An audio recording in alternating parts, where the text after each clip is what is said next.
दोस्तों, अगर मैंडोलिन जैसे वेस्टर्न इंस्ट्रूमेंट को कर्नाटक म्यूजिक में ढालकर child prodigy U Srinivas Mozart of Indian classical music बुलाए जा सकते हैं तो कुछ भी हो सकता है। अगर एक सूफी गायक नुसरत फतेह अली खान साहब मीरा के भजनों को पाकिस्तान में लोकप्रिय बना सकते हैं तो कुछ भी हो सकता है।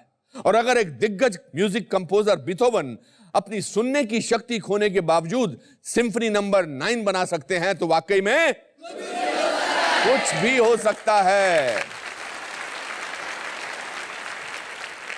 इंसान चाहे इस दुनिया के कितने हिस्से क्यों ना कर दे, लेकिन संगीत के 7 सुरों के बंधन से वो कभी आजाद नहीं हो सकता। इसी के साथ welcome to the Anupam Kher show, कुछ भी हो सकता है। दोस्तों, आज जो मेरे मित्र यहां आए हैं वो एक नगीना है जिनकी प्रतिभा की कोई तुलना नहीं है। उनकी गायकी इतनी प्रभावशाली है कि इंसान के 5 सेंसेस को एक रूहानी एहसास दे दे। संगीत की दुनिया के एक अनमोल रत्न, द टैलेंटेड सोनू निगम।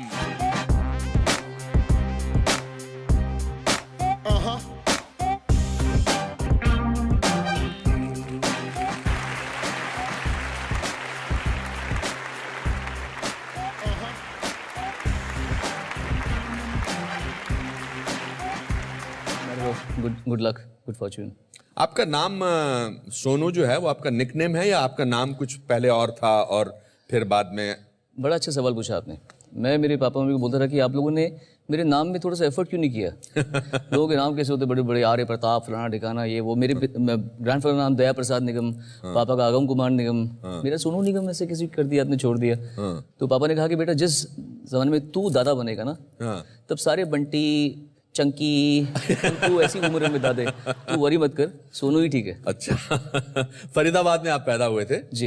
एक मध्यम वर्गीय परिवार में? जी हाँ, हमारी पूरा मतलब मुंबई आने से पहले तक तो हम लोग ने बहुत अच्छा मॉडेस्ट जिंदगी जी है। कौन कौन थे आपके परिवार में? मेरे पापा, मेरी मम्मी, मेरी एक बहन मुझसे 1 साल छोटी है, एक 11.5 साल छोटी है। अच्छा। तो हम 5। और क्या करते थे आपके फादर? एक्चुअली हम लोग कायस्थ परिवार के हैं। जी जी। सब पढ़ाई लिखाई वाली फैमिली। और पापा was the first one to deflect from administrative services to music. और कहाँ फरीदाबाद और कहाँ उस समय बॉम्बे था। जी। पापा का केस ऐसा कि पापा 15.5 की एज में घर से भाग गए थे, क्योंकि इतना अंदर उन्माद इतना था कि कुछ करना है करना है करना है, मैं वरना घुट घुट के मर जाऊंगा, ऐसा था।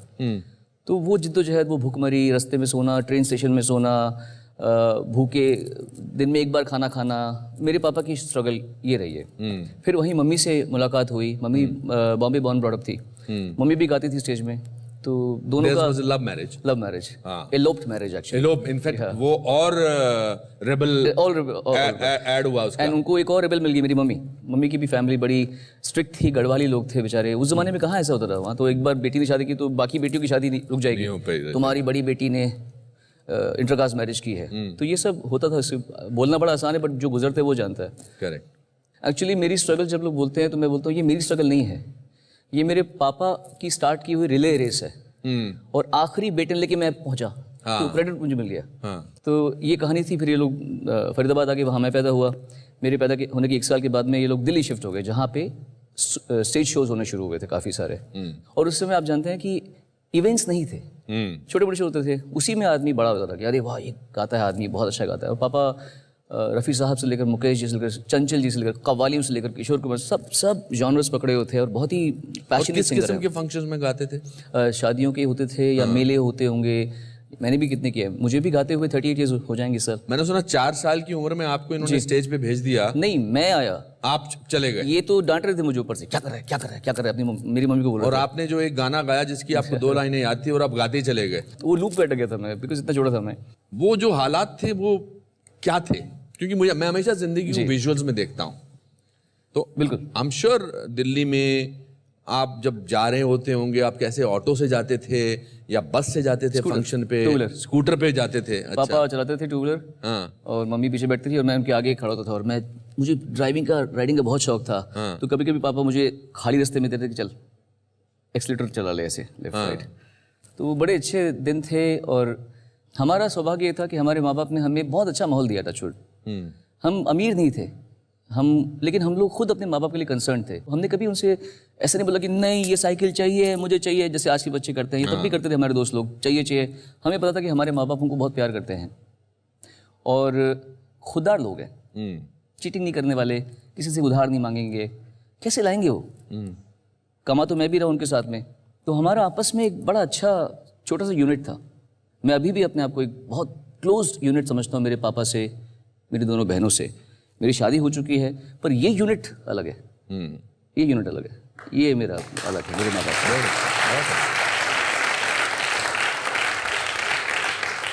मेरे दादा बोलते थे कि जब पैसा बहुत कम हो ना तो सबसे सस्ती चीज खुशी होती है। बहुत, क्या पता। तो आप अपने फादर को देखते थे, उनके चेहरे पर आपको परेशानी झलकती थी या जुनून झलकता था या मासूमियत झलकती थी या तकलीफ झलकती थी? एक अनबुझी प्यास थी पापा और मम्मी दोनों के अंदर में। कुछ करना है जिंदगी में, ऐसे नहीं रहना यहाँ पे। हम दिल्ली में स्टेज पे गा रहे हैं, not that we felt superior, लेकिन we could not be satiated by what was already there in the platter. हमको उससे ऊपर चाहिए था और वो चीज़ मेरे अंदर भी थी पापा मम्मी के साथ में। जब हम मुंबई में स्ट्रगल कर रहे थे तो मैं 17 साल का ख़त्म होकर 18 पे बस अभी आया था।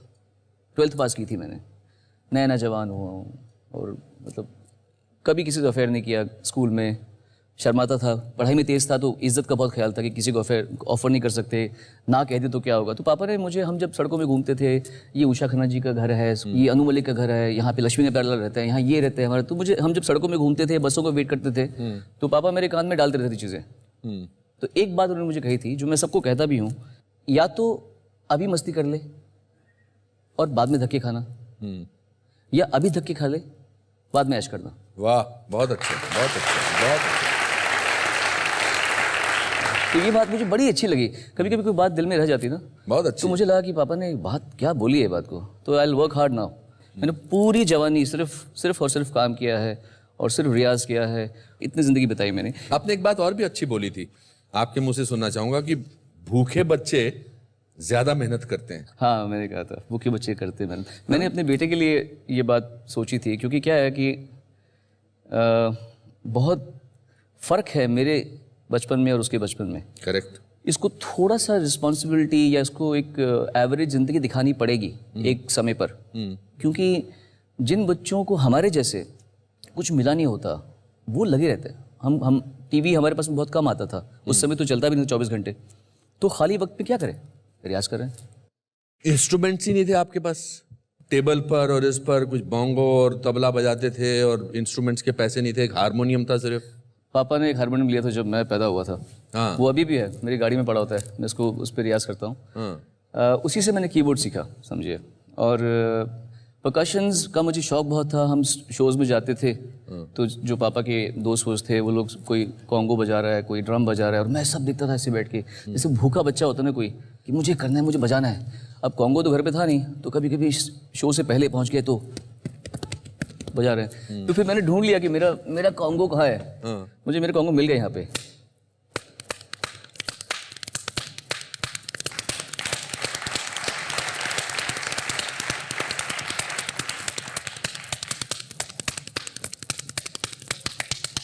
वो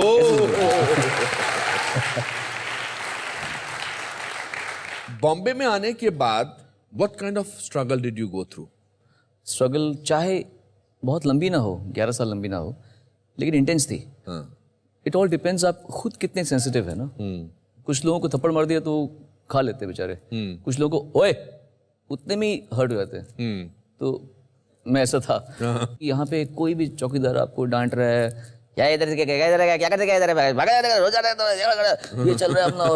और हम लोग बोले यार आपसे तो इज्जत से बात करें, तो क्या करेगा इधर क्या, ये टोन था सबके बात करने का। तो हम लोग ये सब क्या हो रहा है। एक और कारण था शायद कि मैं दिखने में सिंगर नहीं लगता था उनको, क्योंकि मैं छोटा बहुत था। मैं दिखने में एक्टर नहीं लगता था। मेरे साथ ये परेशानी थी। मुझे लोग बोलते थे अरे यार बाल तेरे हैं नहीं, पतला सा है, तू यहाँ एक्टर बनने आया है। ऐसे ही कुछ मेरे साथ भी था। लगा कॉलेज से लड़का आया है, स्ट्रगल कर रहा है, उसको भगा दो उसको। Until someone heard my voice. Demo सुन के वो बोलते कि ये शक्ल और ये आवाज़ तो मैच नहीं करी यार आपस में, ये कहाँ से, ये इसके लंबे लंबे बाल, इतना सा मुंह, टिश्यू पेपर मुझे बोलती थी कुछ लड़कियाँ जहाँ बिल्डिंग में रहता रहा, बस सो थिन। आज के लड़के लड़कियाँ जो आते हैं वो बड़े फुल एटीट्यूड में आते हैं, फुल मतलब कि hi sir can I do this, sir ये वो ऐसे, क्योंकि साधन बहुत हैं। Correct. काम नहीं मिलेगा तो इवेंट्स कर लेंगे, एक शो करेंगे 25,000 रुपये मिल जाए कम से कम। करेक्ट। हमको काम ही नहीं था उस समय, क्या करेंगे। फिर पापा ने एक और बड़ी समझदारी की बात की थी। वाह, मेरे पापा की बातें हो जा रही हैं। उन्होंने मुझे ये कहा था कि तू दिल्ली में इतने शोज कर चुका है, तू बॉम्बे में शो नहीं करेगा। मैंने बोला पापा तो आमदनी कैसे आएगी? नहीं, हम दिल्ली जाके शो करेंगे, तू बॉम्बे में शो नहीं करेगा। क्यों नहीं करेगा? अब इसका रीज़न सुनिए ज़रा।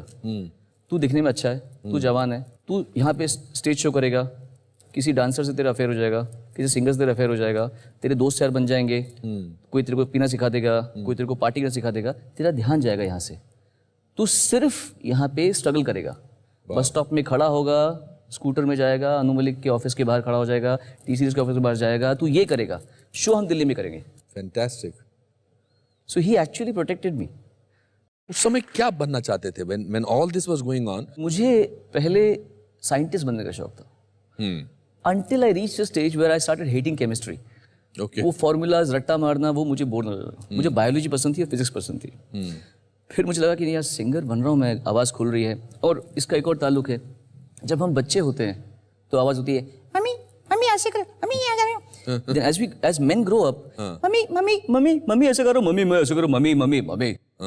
म्यूजिकल उसमें क्या होता है, ऑक्टेव हाई में पतली आवाज होती है, मतलब में म्यूजिक की आवाज होती है, इसमें बेस आवाज होती है, हारमोनी में सपोज। तो from here and you're here, you don't know what to do, so you have to wait till your voice reaches here, then you can sing the song. ऐसा होता है। तो जब यहाँ से यहाँ थे तो मैं फंस गया। मैंने बोला ये क्या हो रहा है मेरे, तो मैं जो रफ़ी साहब गाना पहले गा सकता था वो अब नहीं गा पा रहा।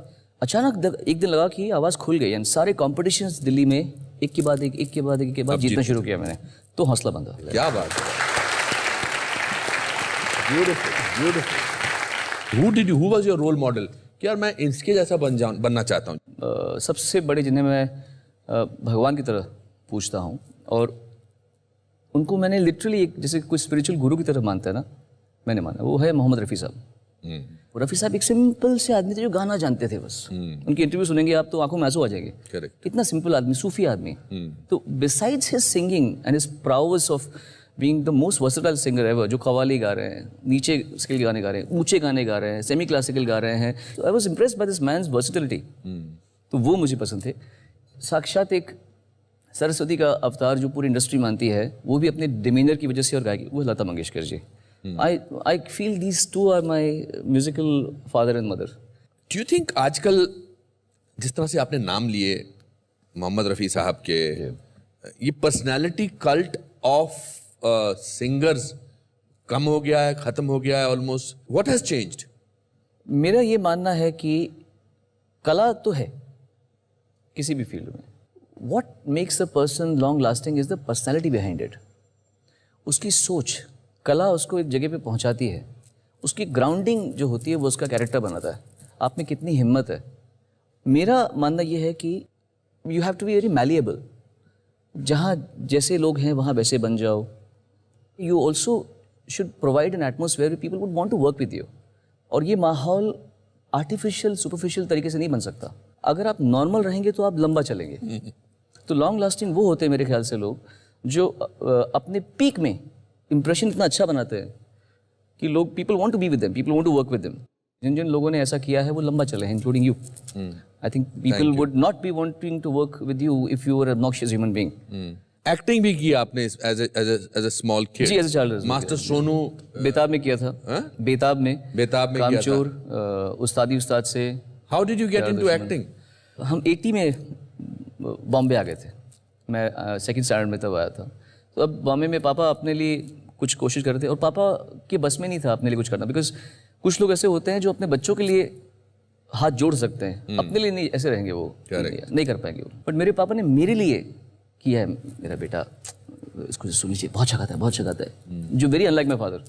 तो उन्होंने वो सब किया मेरे लिए। तो उस समय हम जब बॉम्बे में थे तो मैं थोड़ा गाता, उस समय तो मैं दिल्ली मेलोडी गा रहा था, तो लोग जानते थे कि एक तेज़ सा बच्चा है जो एक्टिंग करे तो अच्छा हो जाएगा शायद, तो उसमें मैंने थोड़ी बहुत फिल्में की, एक्टिंग की। अन्नू मलिक ने आपको कहाँ पर देखा था, किसी फंक्शन में? जी, एक बहुत फेमस होता है कंपटीशन, ऑल इंडिया संगम कला ग्रुप कंपटीशन, बहुत बड़ा इंडिया लेवल पे होता है। उसमें मैंने सब जूनियर्स में गज़ल्स में पार्टिसिपेट किया था।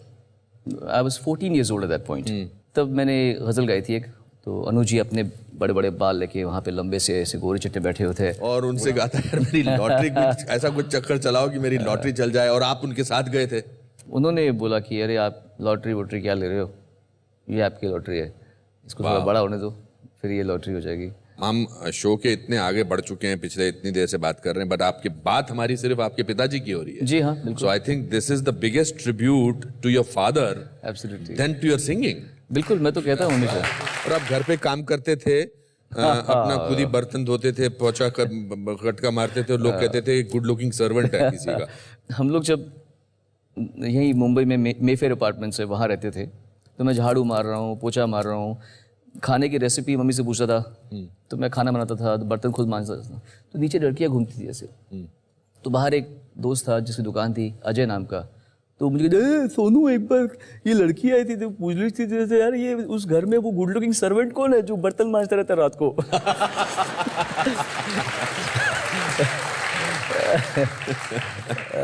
आपको काफी वो डमी सिंगर क्या कहते हैं हाँ उनको? जी, वो ये था कि जब वो मेन सिंगर नहीं मिलता, हाँ, तो किसी for the sake of shooting correct किसी और सिंगर से करवाते, जो अभी भी ऐसा होता है। तो एक गाना था, कंपोजर थे अमर हल्दीपुर जी और उत्पल जी जो अब नहीं रहे, उत्पल विश्वास, मुझे मिलाया था उषा खन्ना जी ने। उषा खन्ना जी का मेरे पे बहुत बड़ा उपकार है। मगर 1942 लव स्टोरी, हाँ वो भी उसके पहले का, उसमें आपको वो क्या हुआ था 1991 में हम लोग जब आए थे यहाँ पे, तो 92 तक कुछ नहीं हो पा रहा था हमारा। तो 92 की बिगिनिंग में हम लोग गए दिल्ली में शोज करने के लिए कि कुछ पैसा तो कमाएं, यहाँ तो खत्म हो गया था सारा पैसा। तो 2-2.5 महीने बाद वापस आए, और मधुर ध्वनि एक स्टूडियो था, उसके संपत जी थे, उन्होंने मुझे बोला अरे सोनू तेरी किस्मत खराब है यार, तेरे को पंचम दान ढूंढ रहे थे यार। मैंने बोला क्या?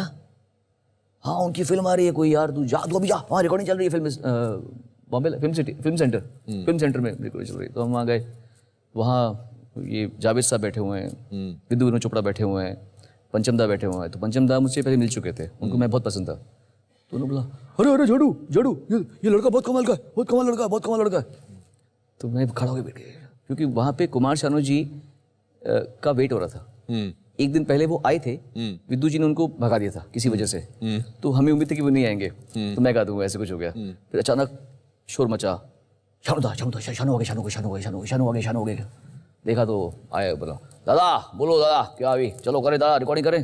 अरे मैंने बोला अपना चांस गया। तकलीफ हुई थी उस दिन जिस दिन शानू साहब पहुंच गए थे? नहीं, मुझे तकलीफ उसके बाद में हुई थी। वो जो गाना मैं आपको कह रहा था आग लगे सावन को, तो उसके बाद मैंने एक और गाना डमी गाया था, और फिर काम ही नहीं बन रहा था हमारा, काम ही नहीं है, वेट किया जा रहा है, एक दिन हफ्ता महीना बीत गया, 2 महीने 3 महीने 4 महीने 5 महीने, it was very slow, life was too slow at that point. तो बड़ी उम्मीद से एक बार मैं सुदीप स्टूडियो में गया टी सीरीज़ के, और मैंने वहाँ से पूछा उनसे कि मेरा गाना जो 2 शूटिंग हुए थे, तो भाई मिश्रा जी रिकॉर्डिस्ट थे जो मर गए बेचारे, वो कहते हैं बेटा वो गाना अभी डब हो गया, गाना डब हो गया। और था तो मैं बच्चा ही उस समय, मैंने बोला अच्छा ठीक है। मुझे आज तक वो दिन याद है, 2nd फ्लोर से मैं उतर रहा था, सुदीप स्टूडियो के टी सीरीज़ का स्टूडियो था खार में, 1st फ्लोर की स्टूडियो के बीच में रुका, और मैं फूट फूट के रोया, जैसे नाक निकलने में रोना होता है ना, वैसे ऐसे बोल रोया। मैं बोल रहा हूँ भगवान, इतना अच्छा गाने के बाद में भी अगर मेरा गाना नहीं रह सकता तो शायद मुझे कुछ मिलेगा नहीं अभी, ये लगता है मेरा टाइम नहीं आया अभी।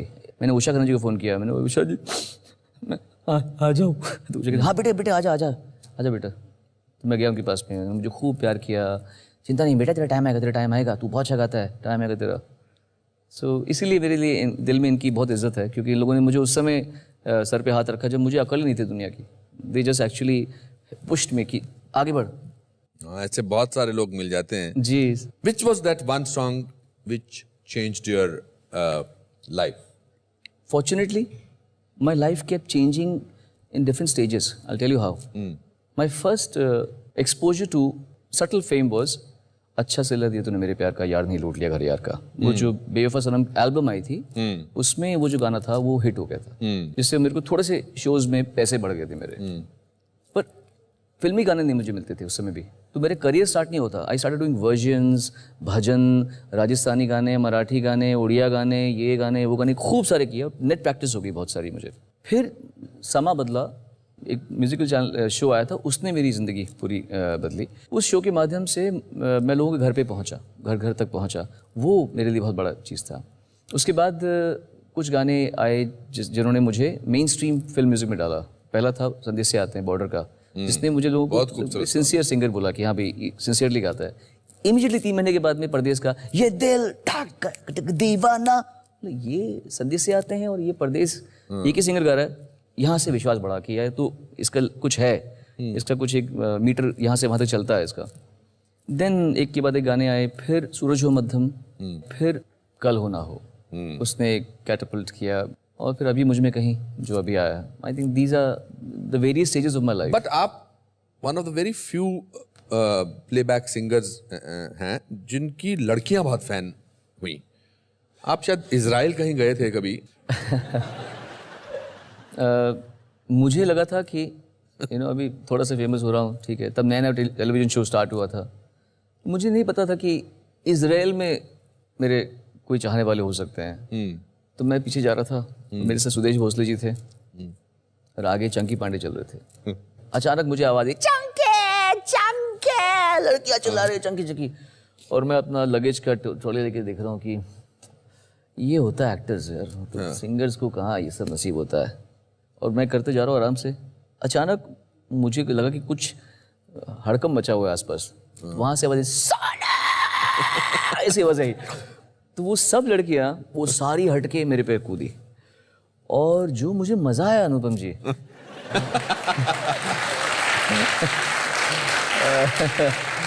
It was very very motivating experience. You are a great mimic. मैंने आपको एक बारी देखा था किसी फंक्शन में, आपने कुछ गायक लोगों की बहुत अच्छी ट्रिब्यूट दिया था उनको। जो लोग म्यूजिशियंस होते हैं, कि जो काम करता है उसके काम का अक्स उसके पर्सनालिटी में आता है, काम का अक्स। आई एम श्योर जो लोग बहुत फिजिकली मुश्किल काम करते हैं वो कि ऐसे लैंग्वेज में, बॉडी लैंग्वेज में आ जाता है। वैसे जो लोग थोड़े से नज़ाकत वाला काम करते हैं उनकी लैंग्वेज में नज़ाकत भी आ जाती है।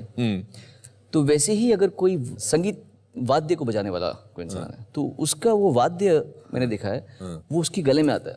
अच्छा, जैसे सारंगी, और अब नहीं रहे मरहूम उस्ताद सुल्तान खान साहब, सारंगी साज की आवाज़ है, ऐसी की आवाज़ है उसकी, तो सुल्तान खान साहब की गायकी में वो आता है।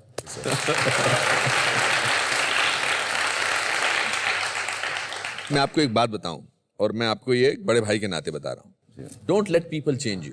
नो नो नो, मैं थोड़ा अंदर हो गया हूँ। हाँ, कैमरा बाहर से अंदर हो गया। मुझे भी पिछले 1-2 सालों से लगा कि आप जो हैं अंदर चले गए हैं। थोड़ा वो बट व्हाई? लगा बहुत मिल लिया सबसे। देखिए, 2 चीजों से होता है ऐसा, या तो लोग डिसअपॉइंट करते हैं, आप लोगों की से अपेक्षा होती है, then you feel sad and hurt, people hurt you. नहीं, ऐसा इतना नहीं हुआ होगा, और ये भी नहीं है कि हम कभी जिंदगी में किसी से हर्ट हुए नहीं, लेकिन हर्ट होने के बाद में ब्लेम दूसरे पे नहीं करता मैं।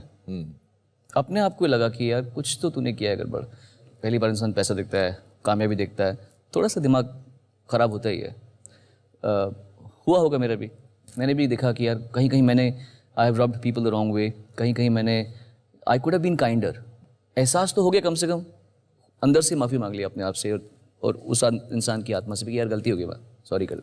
जो मैं 15 साल 10 साल पहले कर रहा था, आज मुझे लगता है कि नहीं यार ये ठीक नहीं था।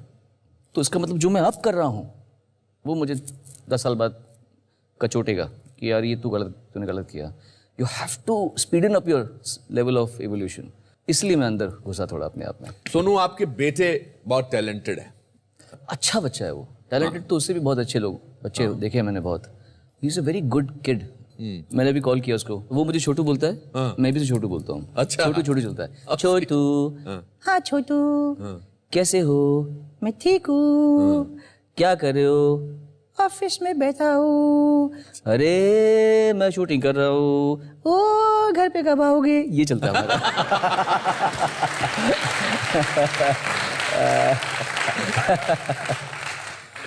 उसका अच्छा होना, उसका श्रेय आपको जाता है या आपकी वाइफ को जाता है? इक्वली जाता है, क्योंकि उसको हमें एक बिगड़ा हुआ फिल्मी बच्चा नहीं बनाना। आई जस्ट थॉट कि इसको जितना हो सके थोड़ा सा प्रोटेक्टेड रखें अपना। एक बात बताइए, निवान में आप अपने फादर का क्या चाहेंगे और अपना क्या चाहेंगे? मेरे फादर का कैरेक्टर, मेरे फादर की जो एक खुदारी है वो बहुत कमाल की चीज़ है। ईमान के बड़े पक्के हैं। और सबसे बड़ी खासियत पापा में है, जो मेरे ख्याल से मुझ में भी है, वो ये है कि हम लोग सिंपलेस्ट मीन्स में जी सकते हैं। हम लोग को ये नहीं है कि अगर ये चीज़ नहीं मिली तो हमारा क्या होगा। बट पापा वैसे थोड़ा छुपे हुए रहते हैं। I am still extrovert. So that you will want both the qualities. I want him to be having both the qualities. Yeah. हमारे शो में एक सेगमेंट है जिसमें हम हमारे मेहमान से पूछते हैं कि आपकी लाइफ का ऐसा कोई मोमेंट हो जिसको देखकर आपको ऐसा महसूस हो कि अगर ये हो सकता है तो लाइफ में कुछ भी हो सकता है। अरे सर, ऐसे इतने सारे लोग सिंगर बने कि सोचता हूँ अगर वो सिंगर बन सकता है तो कुछ भी हो सकता है।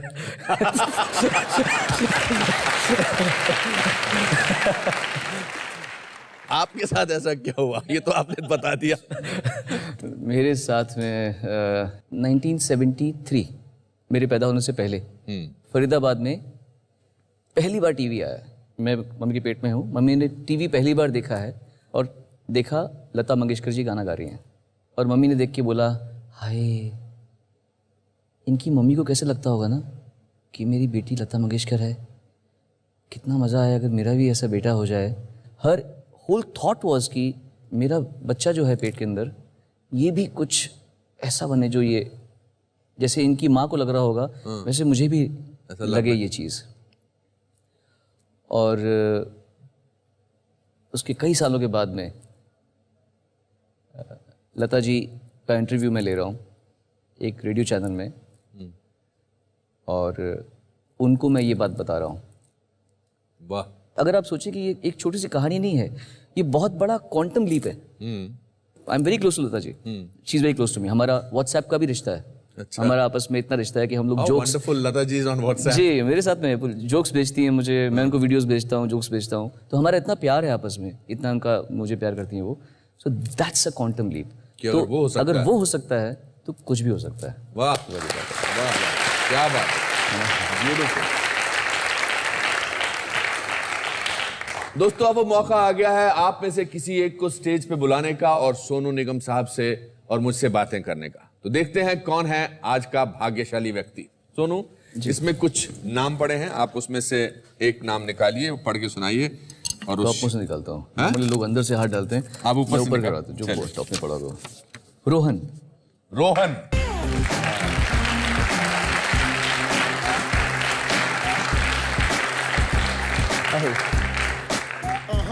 रोहन बेटा मैं भी हूँ।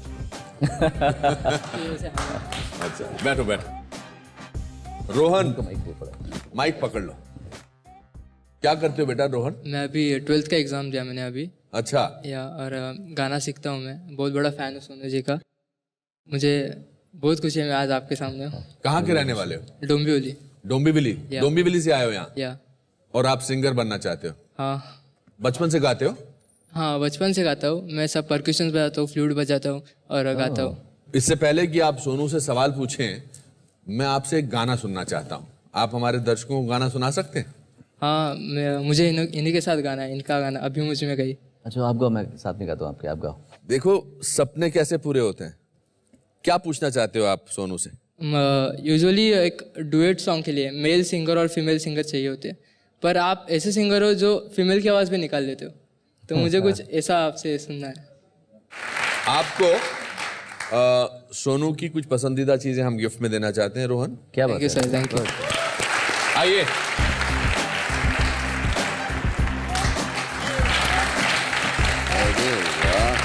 Thank you.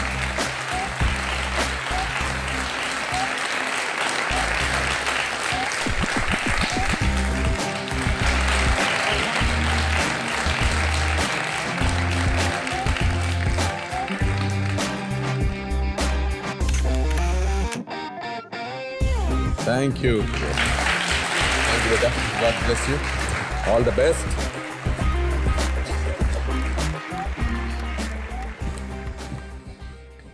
मैं बहुत देर से सोच रहा था जी जिस शख्सियत के बारे में हमने आज इतनी बात की है मैं उनको स्टेज पर ना लेकर आऊं अच्छा, आपको मालूम पड़ गया। ये बहुत गुस्ताखी होगी। I will request Agam Nigam साहब to please come on stage.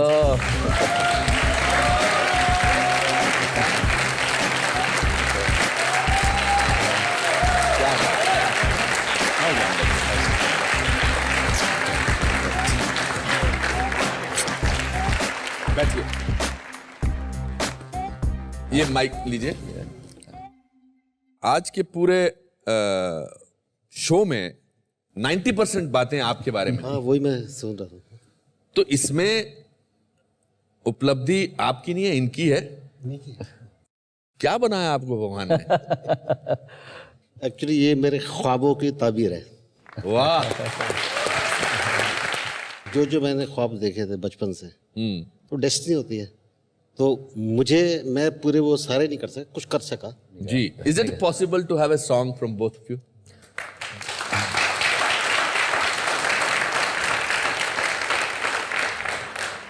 आपके घर पे बहुत सारे अवार्ड्स होंगे, बहुत सारे आपको इंटरनेशनल अवार्ड्स मिले होंगे। हमारे जितने भी जज्बात हैं हम एक इस कागज में लिख के रख देते हैं, और ये हमारी तरफ से आपके लिए तोहफा है। अगर आपके घर में ये आपके शान की शोभा बढ़ा सके तो विल बी वेरी हैप्पी। आइए, आप भी आइए सर।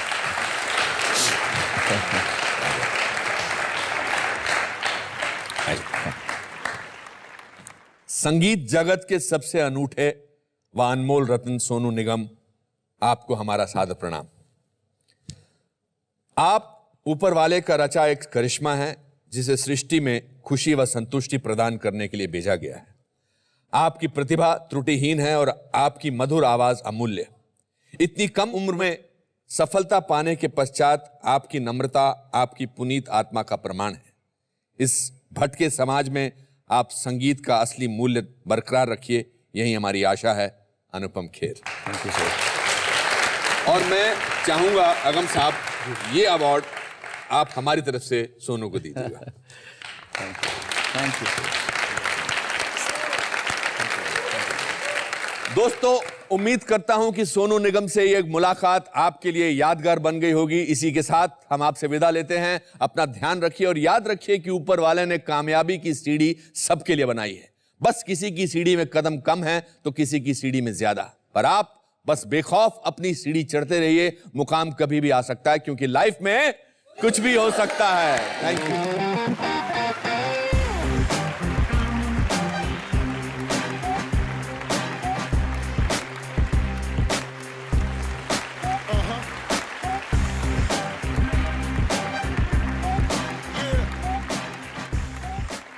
दोस्तों, अगर गरीबी की मार से जूझता इंसान उसी गरीबी को अपनी ताकत बनाकर दुनिया का सबसे बड़ा बॉक्सर मोहम्मद अली बन सकता है तो कुछ भी हो सकता है। अगर राजपाट त्याग कर राजा गौतम सिद्धार्थ बौद्ध धर्म की स्थापना कर सकते हैं तो कुछ भी हो सकता है। और अगर पोलियो से पीड़ित डॉक्टर सुरेश अडवाणी ऑन्कोलॉजी की दुनिया में महारत हासिल कर सकते हैं तो सच में दोस्तों, जीवन में हार ही इंसान की सबसे बड़ी सीख है, क्योंकि हार के बाद ही आप जीतने का मतलब समझते हैं। इसी के साथ welcome to the Anupam Kher show. कुछ भी हो सकता है।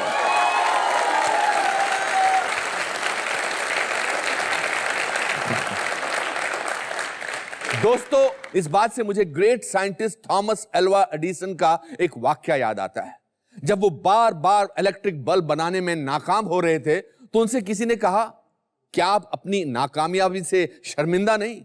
तो इसके जवाब में उन्होंने कुछ इस अंदाज से कहा, I have not failed, I have found 10,000 ways that won't work. यह है परसिस्टेंस का नतीजा, जिसने नाकामयाबी की परिभाषा ही बदल दी। और फिर वही हुआ जो होना था। एडिसन साहब ने दुनिया का पहला इलेक्ट्रिक बल्ब बनाया और अंधेरे को हमेशा के लिए खत्म कर दिया। दोस्तों, आज जो मेरे मित्र यहां आए हैं वो दृढ़ता की जीती जागती मिसाल है। इनके हुनर और अभिनय के अंदाज की कोई तुलना ही नहीं है। फिल्म इंडस्ट्री को अपने रंग में ढलने को मजबूर करने वाले अभिनेता, one of the most versatile and powerful actors, please welcome Irfan.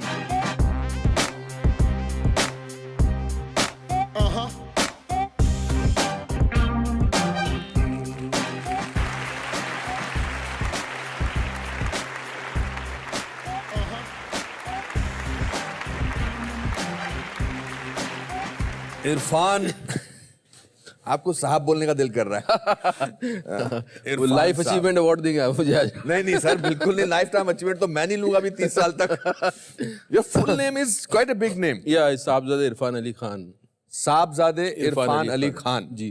Convent school में सब लोगों के लिए आइडेंटिफिकेशन साहबजादे इरफान अली खान, सब अजीब तरह से देखते थे वो उसको।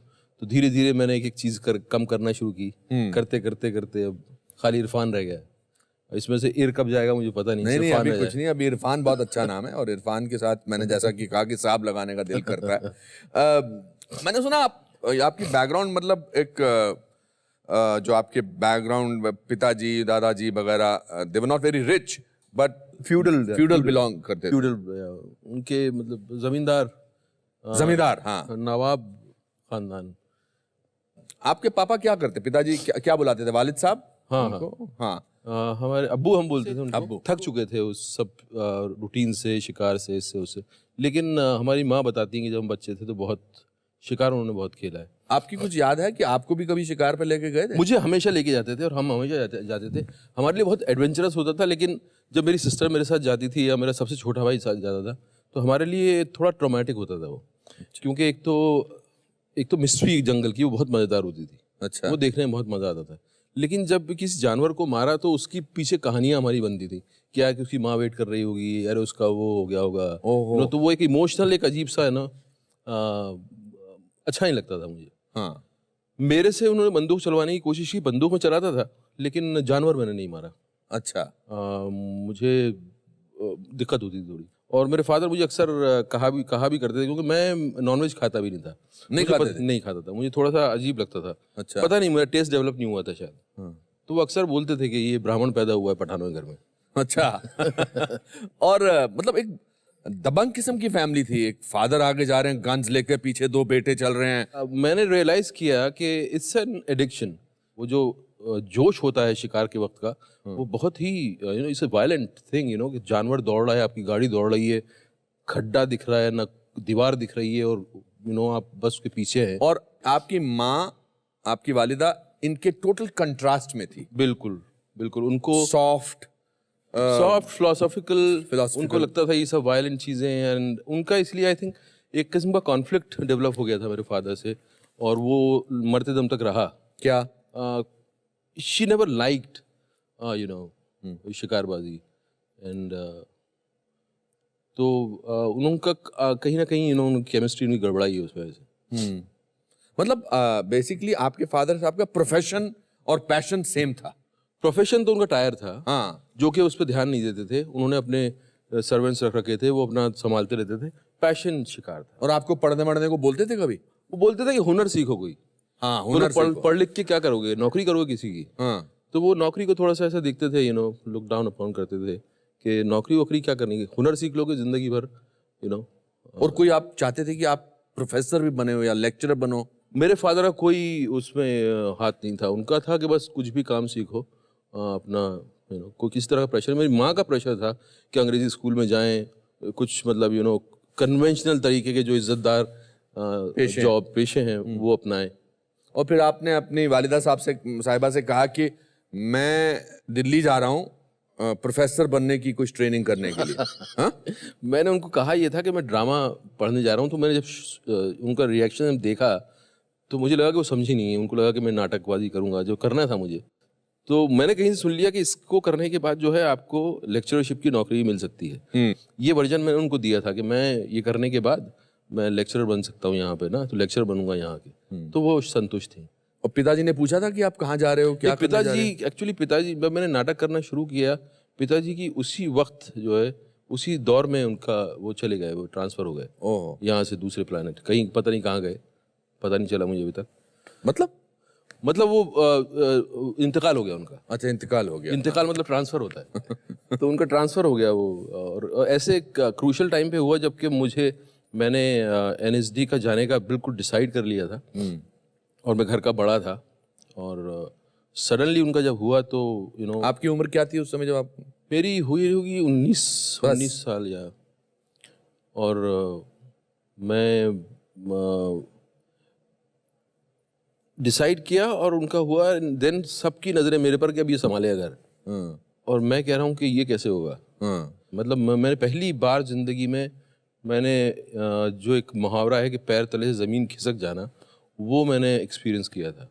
मुझे याद है जिस वक्त मेरे अंकल ने कहा कि वो बाथरूम के अंदर है, शायद कुछ हो गया उनको, तो मैं जिस स्पीड से भागा था मोहल्ले में डॉक्टर को लेने के लिए, मुझे लगता है कि शायद मैं किसी को भी पीछे छोड़ सकता था उस वक्त।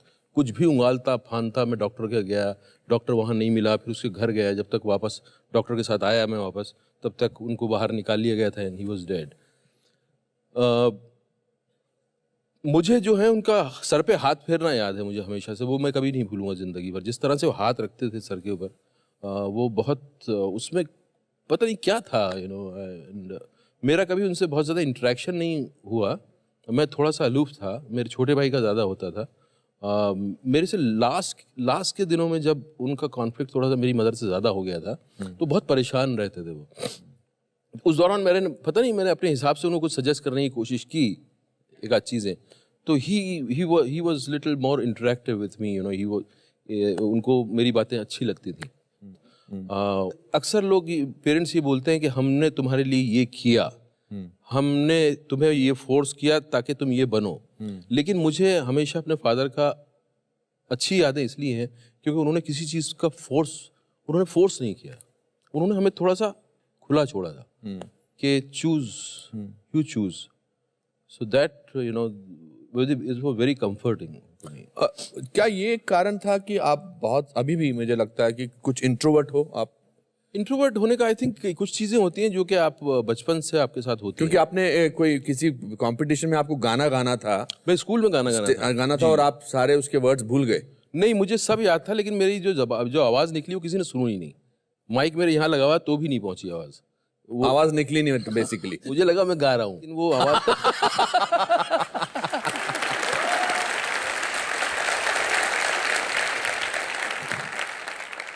हमें फिल्में देखना अलाउड भी नहीं था एक्चुअली। अच्छा, हमें फिल्मों में कभी ऐसा नहीं हुआ कि परिवार वाले जो है लेके जा रहे हैं वो फिल्म आई है चलो देखते हैं। मेरे अंकल जो आते थे टोंक से, वो हमें सबको लेके जाया करते थे। उनके आने का मतलब था कि हम अब जाके फिल्म देखेंगे कोई, तो उन्होंने मुझे याद है धर्मा हमें दिखाई थी और भी कुछ कई फिल्में उन्होंने हमें दिखाई। और फिर पहले झटके में आपका एनएसडी में नेशनल स्कूल ऑफ ड्रामा में सिलेक्शन हो गया था? वो चमत्कार था वो, क्योंकि मैंने उतने नाटक भी क्योंकि मेरा नहीं हुआ था पहले झटके। नहीं हुआ था, नहीं, क्योंकि मेरे पास तो और कोई चॉइस नहीं बची थी। तो आप वहां तो वो कहते हैं कि 10 प्लेस की लिस्ट लेकर आओ, कुछ आप लिस्ट लेके गए थे, आप बनाई थी आपने? मैंने सब झूठी बनाई थी, मैंने झूठी बनाई थी मैंने। नेशनल स्कूल ऑफ ड्रामा के महान टीचरों सुन लो। बट उनको कुछ ना कुछ मेरा पसंद आया होगा आई थिंक। मेरे में इतनी ज्यादा सिंसियरिटी थी, इतनी ज्यादा ऑनेस्टी थी टू लर्न करके मैं क्या करूंगा वो भी मैंने झूठ बोला था। मैंने कहा नाटक करूंगा, जो कि मुझे नहीं करना था। मुझे फिल्में करनी थी। तो मेरे पास कोई चॉइस थी नहीं, मैं कहाँ जाके सीखूं। तो वो एनएसडी के किस्से सुन के हमारा दिमाग खराब हुआ था कि यार ये एनएसडी क्या जगह है। हमें लगता था वहाँ कुछ जाएंगे और आपको कोई टैबलेट दे दी जाएगी और आप सडनली आप जो है एक एक्टर बन जाओगे, और उसी एक्सपेक्टेशन से गया था मैं। एंड आपकी अम्मी जान ने आपसे बोला कि भैया अगर तुम्हें इस लाइन में जाना तो पहले शादी कर लेना। उनको पता था कि मैं जिद्दी हूँ, मैं करूँगा जो मन में आ गया। तो उन्होंने कहा कुछ नहीं, तुम सिर्फ निकाह पढ़ लो यहाँ और फिर चले जाओ। तो वो मैं नहीं, क्योंकि उस वक्त मेरा इतना ज़्यादा मैं फोकस था कि मुझे लगता था कि अगर ये कर लिया तो मैं फिर जो है डाइवर्ट हो जाऊंगा। तो वो उन्होंने बहुत कोशिशें की, हर तरह की कोशिश की, मैं वो नहीं किया, मैंने मना कर दिया। कमर्शियल फिल्मों के या फिल्मों के कौन आपके फेवरेट एक्टर हुआ करते उन दिनों? मुझे दिलीप कुमार साहब ने बहुत ज़्यादा इन्फ्लुएंस किया, उनका हाव भाव, उनका बिहेव करने का तरीका जो था, उस उनकी अदा और कुछ रियलिज्म उनका जो कि बहुत रिलेटेबल था। देन मिथुन चक्रवर्ती, क्यों उनकी कहीं से कहीं मुझे गलतफहमी थी कि मेरी सूरत उनसे मिलती है। मिथुन चक्रवर्ती तो उनकी जो मृग्या वगैरह जो फिल्म है। अच्छा, उसमें भी आपने ऐसी फिल्म ढूंढी जिसमें उनको नेशनल अवार्ड मिल चुका था? नहीं, क्योंकि वो फिल्म ही वो आई पहले टेलीविजन। हाँ। आपने, मैंने सुना आपने बाल भी सीधे करवा लिए थे? बाल सीधे करवाने की कोशिश तब तो होते नहीं थे, तो ड्रायर से जितने हो जाए वो घुंघरालू बाल। मुझे नहीं पता इसके बारे में। सॉरी, इस तरह की पुरानी मेमोरीज खत्म हो गई आपकी। नहीं सर, ऐसा कभी मौका नहीं था कि मैं ड्रायर के सामने वैसे बैठूं। और आपका ऐसा उस समय मानना था कि अच्छी शक्ल वाले भी जो हैं वो एक्टर बन सकते हैं? अच्छा। क्योंकि मुझे लगता था कि यार मेरी जैसी शक्ल का कोई आदमी आया है क्या इंडस्ट्री में, और मुझे कोई दिखता नहीं था। बाई चांस मिठुन साहब दिख गए। हालांकि मुझसे ज्यादा वो हैंडसम थे उनका, लेकिन मुझे लगता था कि ये बन सकते हैं, मैं भी कुछ कोशिश कर सकता हूँ। लेकिन उस तरफ मेरा कंफ्यूजन जरूर था, लेकिन उस तरफ मैं बहुत ज्यादा वैल्यू नहीं देता था उस बात को, क्योंकि जो मेरे अंदर ड्राइव था वो मुझे इतना पुल कर रहा था कि जो होगा देखा जाएगा। मैं काम ऐसा करूंगा कि लोग मजबूर हो जाएंगे। वो दिशा मुझे नसीर साहब ने दिखाई। एग्जैक्टली। हाँ, जब मैंने उनको देखा तो मैंने कहा यार ये क्या कर रहे हैं, ये तो रास्ता ऐसा है कि इसको तो आप एक्सप्लोर करते जाओ। और इस दौरान आपने ये भी सोचा था कि अगर कुछ नहीं फिल्मों में तो जहां जिस फिल्म में अमरीश पुरी साहब होंगे उसमें मुझे एक सेकंड विलन का रोल मिल ही जाएगा? हाँ है, उनके साथ खड़ा भी रहता मैं तो मैं अपने आप को धन्य समझता। जब मैं सीरियल कर रहा था, मैं इतना उकता चुका था सीरियल से, और मुझे सिनेमा करना था। मैं टेलीविजन के लिए आया नहीं था, टेलीविजन था नहीं तब, मैं सिनेमा करने आया था। तो मैं कहता कुछ भी रोल मिल जाए 1 मिनट का 2 मिनट का, मैं वेट करता था। बट मैं क्योंकि स्ट्रगल नहीं करता था लोगों के पास जाके, तो मैं वेट करता था। और हम जोक करते थे कई बार, शिल्पा को बोलता था मैं कि पता है आज घई साहब का फोन आया था आज। अच्छा। ऐसे ही मतलब मजाक में। हाँ। That was like a dream यार, कि किसी दिन किसी डायरेक्टर का फोन आ जाए। वो कौन सा सीरियल था जिसमें किसी बड़े एस्टैब्लिश्ड एक्टर ने आप कुछ पुलिस इंस्पेक्टर बने थे और आपका कुछ हाथ कांप रहा था यार, बोला था अरे किसको लिया, इसको तो एक्टिंग आती नहीं? वो हम एक्चुअली स्कूल में थे, ड्रामा स्कूल में थे, और तब डीडी पे सीरियल्स भी नहीं, प्राइवेट चैनल शुरू हो गए थे। क्या था सीन उसमें, उन्होंने आपको क्या करना था? मुझे सिर्फ जाना था नॉक, मैं पुलिस वाला हूँ, एक दरवाजे पे मुझे नॉक करना था। पुराने किस्म का दरवाजा है और उसमें से ये जो क्रांतिकारी है वो बाहर निकलता है और मैं उस पर बंदूक तानता हूँ और मैं बोलता हूँ यू आर अंडर अरेस्ट। तो वो जब एक तो उनको देखते ही मैं चौंक गया, क्योंकि एकदम घुंघरालू, शैम्पू किए बाल, लाल लाल गाल एकदम तो वो मैं आया तो मेरा हाथ थोड़ा सा ऐसा कांप रहा था। तो मुझे भी शर्म आई थोड़ी सी, और उन्होंने जिस तरह से रिएक्ट किया तो और मैं तो मतलब आपके सामने रिएक्ट किया? हाँ, उन्होंने कहा यार क्या है, क्या हटाओ इसको। और हटा दिए गए? नहीं, फिर क्यों, डायरेक्टर ने अब कास्ट कर लिया था, कहाँ दूसरे को कास्ट करेंगे, क्या करेंगे, तो did you hate that person at that time? No, उस वक्त अपने आप को I felt bad about my self यार why I am not a good actor. अच्छा। ऐसा कई बार एक बार और हुआ था। एक बार उसी दौरान में एक सीरीज में हमें रोल मिला एक एपिसोड का, और कुछ 750 रुपये उन्होंने तय किए थे। शाम को जो पेमेंट की बात आई तो मैं बहुत खुश था कि अब 750 रुपये मिलेंगे। 350 रुपये उन्होंने दिए, चेक बनाया। मैंने कहा ये क्या? बोला नहीं, काम आपका बिल्कुल एकदम ठीक नहीं था, इसलिए आधा पैसे।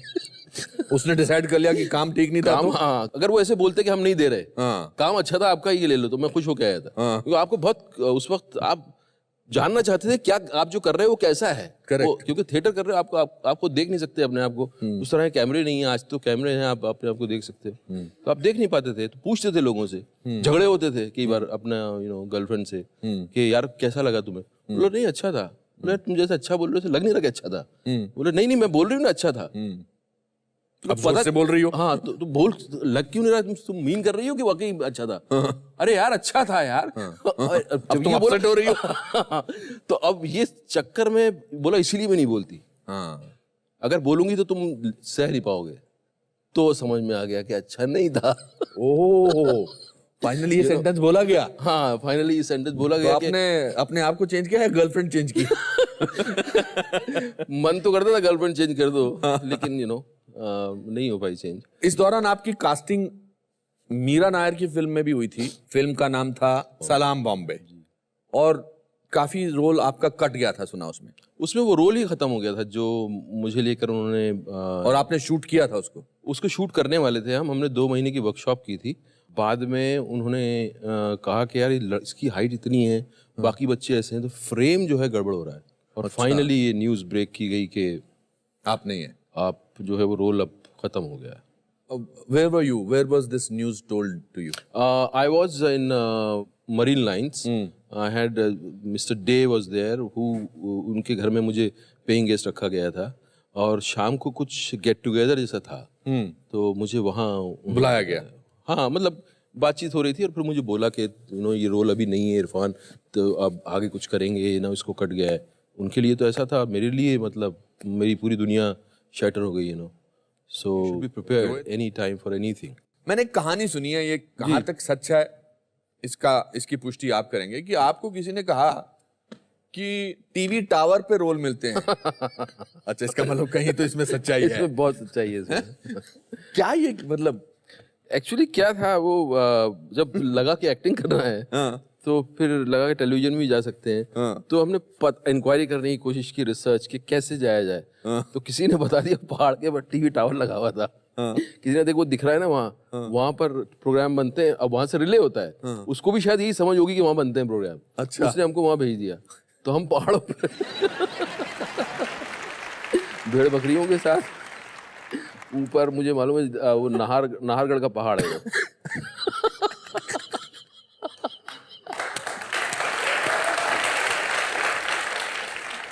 पहुंचे तो वहां कुछ भी नहीं है, वो तो टावर है, उसके आसपास से लोहे का तार लगा हुआ है, बस खत्म।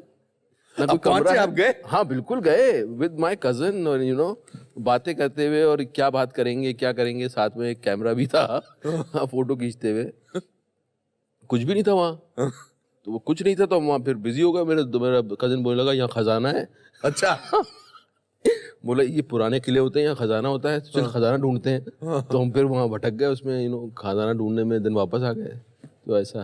क्या बात है, मानना पड़ेगा, मासूमियत की इंतहा है। You did Chanakya and Bharat एक खोज, बट अब आप उकता गए थे।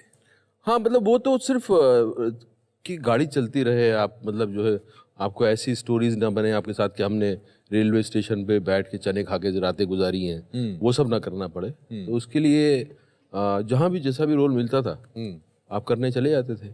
और फिर एक 10-11 साल का एक लंबा वक्फा, जी, टेलीविजन, जहाँ कुछ नहीं हुआ, जी, ऑलमोस्ट टेलीविजन चलता रहा बस। हाँ, टेलीविजन चल रहा था, मगर कोई फिल्म नहीं आ रही। नहीं। व्हाट वाज द क्रिटिसिज्म आपको मिलता था कि हम फिल्मों में क्यों नहीं काम देंगे आपको, क्या प्रॉब्लम है? सीरियल में भी मिलता था।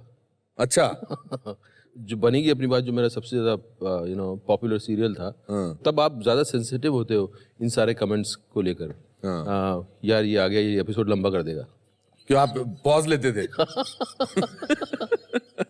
क्योंकि आप डायलॉग टू डायलॉग नहीं बोलना चाहते, आप बिहेव करना चाह रहे हो, आप एक्सप्लोर करना चाह रहे हो। अरे यार ये एपिसोड लंबा कर देगा, तारीफ भी करते थे, बट इस तरह क्रिटिसिज्म। और फिर एक फिल्म आई वॉरियर, जी, आसिफ कपाड़िया की। जी, वो कैसे मिली आपको? वो मुझे बस किस्मत से मिली वो। मुझे याद है उसमें घोड़े पर आपका एक शॉट था, बहुत ही काफी, और यू हैड लॉन्ग हेयर। हाँ, एंड वो शॉट भी अपने आप में मुझे आज तक याद है उसका, उसकी जो इंटेंसिटी थी। घोड़े को मैंने रोकने की कोशिश की, साला घोड़ा रुक के नहीं दे रहा था, क्योंकि आग से निकला था घोड़ा ना। उसे कट बोलो तो रुकता, साला रुकता नहीं है, अदरवाइज कितना पुचकारो जब कुछ नहीं सुनता वो। कट बोलो रुक जाएगा। शूटिंग के घोड़े ऐसे ही होते हैं। चाणक्य में हमें बगैर जीन के बिठा दिया, सेटल नहीं है, बिठा दिया। अब आप एक्सप्रेशन दे रहे हो वैसे, और घोड़ा ऐसे हुआ है।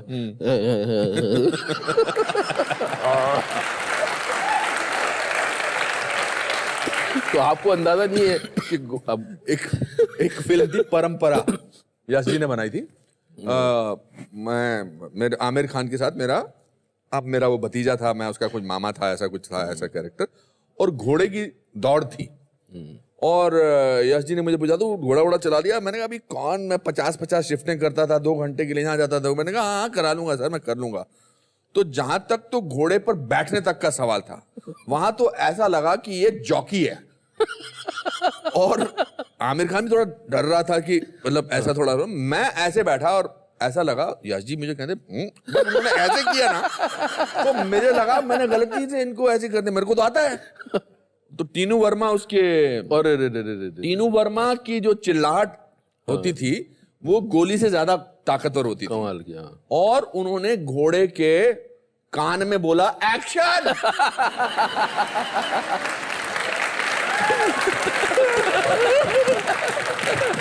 और जो तो मुझे फर्स्ट नहीं आना था, आमिर को फर्स्ट आना था दौड़ में, मगर मैं फर्स्ट आया और मेरा ऐसा था पीछे। तो ये हमारी जिंदगी में ऐसा बहुत होता है। आज भी अगर मुझे घोड़ा चलाने को बोलेंगे तो मैं थोड़ा 5 बार सोचूंगा मैं, क्योंकि घोड़ा एक ऐसी चीज है, उसका अपना दिमाग होता है। करेक्ट। और वो समझ लेता है, वो उसका सेंस बहुत तगड़ा होता है। और मैंने भारत एक खोज, चाणक्य बहुत शूट किया है, मैंने घोड़ों को गिराते हुए देखा है लोगों को, यू नो।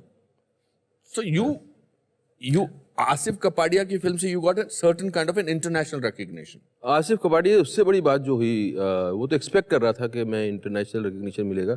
सबसे बड़ी बात जो हुई आसिफ की फिल्म के साथ, एक्टिंग में इंटरेस्ट दोबारा जागृत हुआ। और जिस सपने जो वो उस दौर में चला गया था और जो सपना मैं देख के आया था, आप जैसे लोगों को देखा था स्क्रीन पे, और मुझे लगा था कि यार एक जादू होता है, कैसे वो क्रिएट होता है, वो सब कभी टेलीविजन में हो नहीं पाया। वो टुकड़ों टुकड़ों में होता था।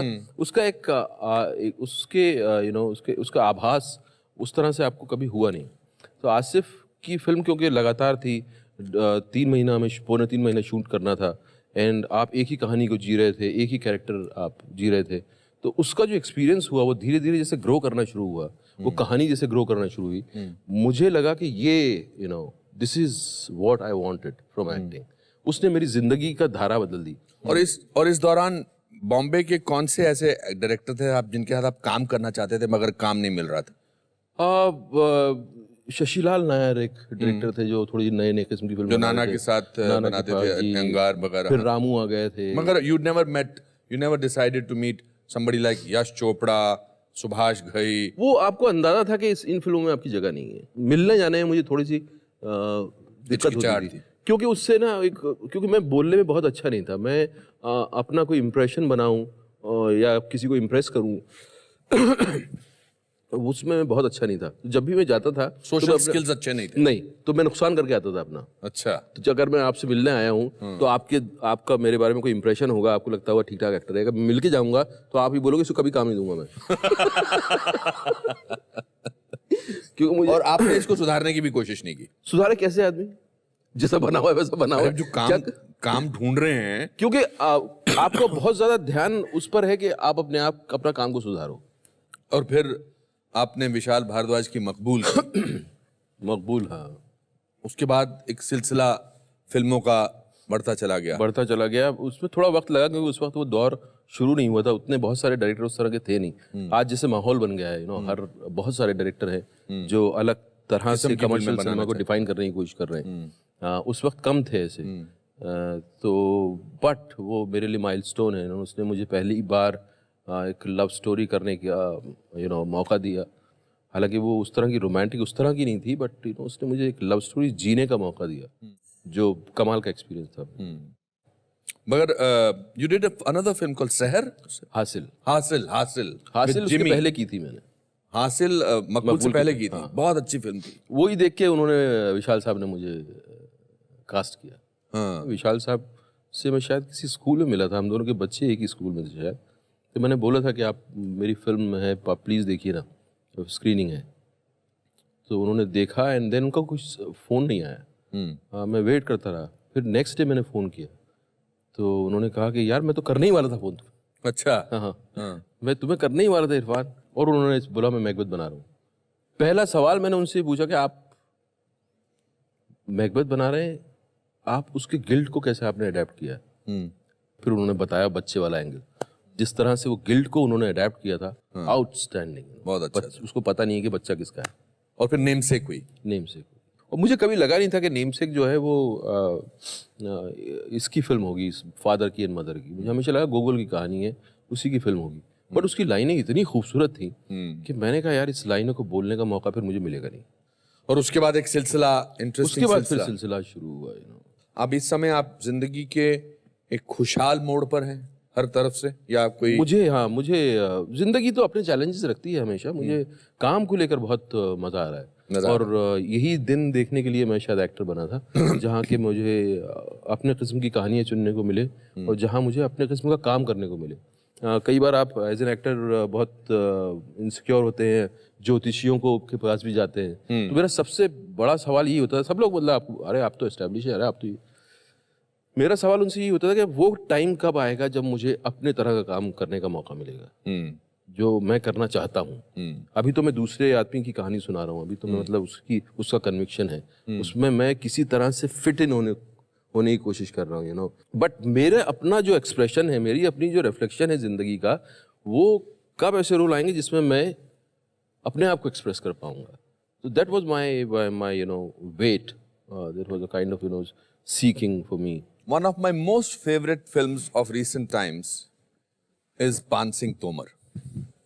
I think script-wise, direction-wise, but the performance, it काफी दिनों तक हॉन्ट करती है वो परफॉर्मेंस। आपका सोर्स मैंने सुना है, was the source of that actor or the character from your father? Yeah, It was. it was. There are some roles which needs a kind of model in front of you. So I couldn't find anybody, but there were kind of images, my आपके ज़हन में, हाँ। father's images, you know, and that really helped me because the way he used to carry himself, I think वहाँ से काफी कुछ even उनका you know the way he used to walk, the you know his attire, his you know वो बहुत remind कराया मुझे अपने फादर ने। मेरी बड़े अजीब इत्तेफाक हुए हैं, यू नो, कि जैसे मेरी नानी से बहुत ज़बरदस्त लगाव था मेरा। मेरी माँ से हमेशा जब मेरा कुछ अनबन रहता था, अनबन लाइक हम हमेशा कुछ खिटपिट चलता था, you know. I used to always seek her attention कि किसी दिन मुझे एक्नॉलेजमेंट मिलेगा उनसे। वो कभी नहीं होता, मेरी नानी से मिलता था। वो आती थी कभी कभी तो बोलती थी कि अरे यार तू इस बच्चे का पता नहीं क्या करेगी, मैं इसको ले जा रही हूँ। एंड देन मैं उनके पास चला जाता रहता था वहाँ बिल्कुल पीसफुल अपना, यू नो। मुझे अपना कमरबंद भी बांधना नहीं आता था, नाड़ा भी बांधना नहीं आता था तब। बट मुझे याद है वो दिन। मैंने एक दिन जब मैं नेमसेक शूट कर रहा था तो सडनली मेरे नज़र दीवार पे गई और दीवार पे मेरे फोटोग्राफ्स लगे हुए थे मेरी फैमिली के, उसमें मेरी नानी थी। अच्छा। हाँ, एंड मैंने कहा यार ये कहाँ गई, देखो न्यूयॉर्क, एंड तब तक उनकी डेथ हो चुकी थी। सडनली यू नो कुछ यू नो एकदम I started crying, you know. मैंने कहा यार देखो कहाँ पीछे आ गई यहाँ तक, न्यूयॉर्क तक। तो एक हिसाब से आप ये कह सकते हैं कि पान सिंह तोमर जो आपकी जिंदगी का एक बहुत ही खूबसूरत कैरेक्टर आपने पोर्ट्रे किया, is that somehow your way of giving a tribute to your My father, yeah. I could relive my father through that film. And मेरा father के साथ बहुत जैसे उनकी डेथ के बाद कई सालों तक 10-12 साल तक, मतलब उनका जब भी ख्याल आता था तो कुछ अंदर हिल जाता था एकदम, क्योंकि लगता अरे नहीं है, अरे नहीं है, मतलब यकीन आने में कई साल लग गए। मुझे याद है NSD हम चले गए थे, NSD के बाद कहीं कोई सीरीज में शूट कर रहा था, जंगल में था वो, और सडनली मुझे एक हिरन दौड़ता हुआ दिखा तो मुझे लगा मेरे फादर मेरे पास बैठे हुए एकदम, यू नो। सो वो इतना गहरा जुड़ाव था मेरा उनसे कि वो थोड़ा टाइम लगा उसको धीरे धीरे एक्सेप्ट करने में। आपकी मदर ने आपकी कोई फिल्म देखी है? मदर ने देखी कई फिल्में। मेरे पान सिंह उनको बहुत अच्छी लगी थी। नेमसेक उन्होंने देखी थी, यहाँ बॉम्बे में देखी थी, बट नेमसेक देख के उनको थोड़ा अजीब लगा। प्रीमियर था, काफ़ी लोग आए थे इंडस्ट्री के, तो मैंने पूछा कैसी लगी आपको? हाँ, कि बताओ सही कैसी लगी? तेरा डायरेक्टर कहाँ है, डायरेक्टर कहाँ है? मैंने कहा मीरा नायर है वहाँ खड़ी हुई वो उधर, बुला उसको, बुला इधर बुला। मैंने कहा क्यों बुलाऊँ, क्यों बुलाऊँ, क्या किया उसने? निशाद के उसको मेरा बच्चा ही मारने को मिला था फिल्म के अंदर। वो माँ के जज्बात से बाहर नहीं निकल सकी। बोली मैं उससे पूछूंगी, बुला उसको, बुला इधर। मैंने कहा रहने दो आप। तो मैंने मीरा को जाके बोला, मैंने कहा ऐसा बोल रही है वो, तो मीरा हंसी बहुत। आपके वीकर मोमेंट्स में आपकी स्ट्रेंथ कौन है? मेरे बच्चे, आपके बच्चे। उनका सोच के अच्छा लगता है, बट रियलिटी जिंदगी की ये है कि you can not depend on anybody emotionally. It's only you can help yourself, nobody else can. Success कितनी इंपॉर्टेंट है आपके लिए? एक्नॉलेजमेंट या सक्सेस इंपॉर्टेंट है। मैंने बहुत गुमनाम जिंदगी गुजारी है और मुझे एक्नॉलेजमेंट बहुत अजीज है। अब आप टोंक पे जाते हैं तो अब टोंक जो है वो आपके नाम से जाना जाता है या कि यहाँ इरफान खान यहाँ के हैं. जी जी Do you feel good about it? Obviously. I feel good about it, but I can't have a normal life there. But I feel nice about it. कभी-कभी आप के बारे में do you think you can be confused as an arrogant person? Yeah. My silence. This also, I realized because मैं कम बोलता था तो अलग-अलग लोगों के अलग-अलग perceptions होते थे. कुछ लोगों को लगता था कि ये arrogant है. कुछ लोगों को लगता है कि हमारा मजाक बना रहा है. मजाक उड़ा रहा है. मजाक बना रहा है. जबकि मैं खुद मजाक का पात्र था actually. And I think there is nothing in our hand. और कुछ बातें हमें जैसे बचपन में बोली गई हैं वो हमारे खून में रच बस गई हैं. मेरी माँ अक्सर बोलती थी कि अरे कैसे चल रहा है, कैसे चल रहा है, जमीन बद्दुआ देगी तुझे. मैंने जमीन बद्दुआ देगी, मैंने पत्थर है ये, मट्टी है.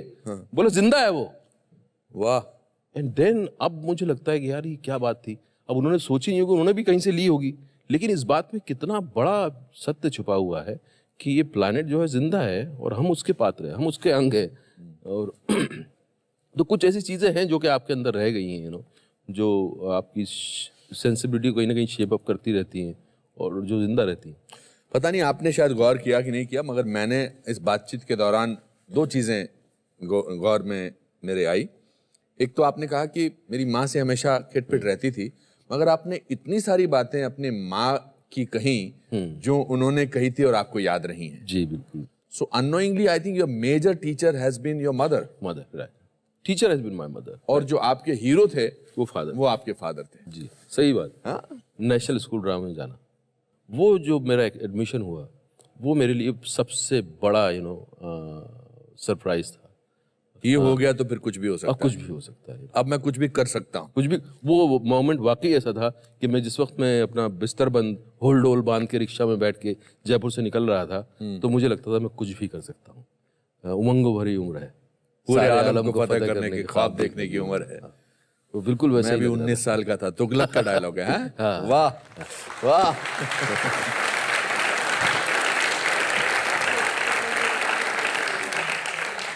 चलिए अब वक्त आ गया है यहाँ बैठी हमारी जो ये ऑडियंस है इनको भी एक कुछ भी हो सकता है मोमेंट देने का. Okay great. हमारे इरफान यहाँ पर ये बोल हैं, इसमें कुछ पर्चियां हैं और इसमें से आपको एक पर्ची निकालनी है और जिसका नाम निकलेगा उसको हम यहाँ बुलाएंगे. वाह वाह वाह वाह. ओके, पढ़ दीजिए किसका नाम. चिराग. चिराग आइए. वाह.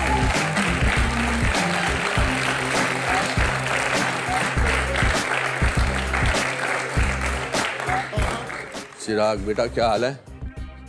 कैसे हैं आप चिराग साहब? बैठिए. कंग्रेचुलेशंस. चिराग जी सर. कुछ भी हो सकता है. कुछ भी हो सकता है. क्या करते हो. सो मैं एक असिस्टेंट डायरेक्टर हूँ. किसको असिस्ट करते हो. मैं टीवी सीरियल करता हूँ सर. अच्छा. जी. कितने महीने हो गए बॉम्बे में. सर 2 साल हो गए. 2 साल हो गए. जी. क्या सवाल पूछना चाहते हो आप इरफान से? मेरा सवाल है इरफान भाई से कि आपको शोले फिल्म ऑफर होती है अगर उस टाइम पे तो आप कौन सा कैरेक्टर करते हो और क्यों? बच्चन साहब का. क्यों सर? क्योंकि वो उसमें कुछ मैजिक है, कुछ स्टाइल है इसमें. उसमें एक और वो कुछ छोड़ जाता है, कुछ पैथोस छोड़ के जाता है वो. You will not want to do Gabbar. मतलब मेरे गब्बर. में टैलेंट नहीं उतना. अच्छा. हाँ, मैं उतना मुझे नहीं लगता कि मैं अमजद खान जितना, क्योंकि उसने जो कर दिया I don't think anybody can touch that. हाँ, वो उसके अपने आई थिंक वो पैदा इसलिए हुए थे. कोई कोई रोल होते हैं जिसको आदमी आई थिंक एक्टर वो पैदा होता है उसको करने के लिए. अमजद खान को कोई टच नहीं कर सकता. अब हम आपको इनकी पसंदीदा चीजें कुछ देना चाहेंगे. ये हमने कुछ आपकी तरफ से चीजें जी ली हैं. बिल्कुल बिल्कुल बिल्कुल. क्या बात. अरे वाह वाह.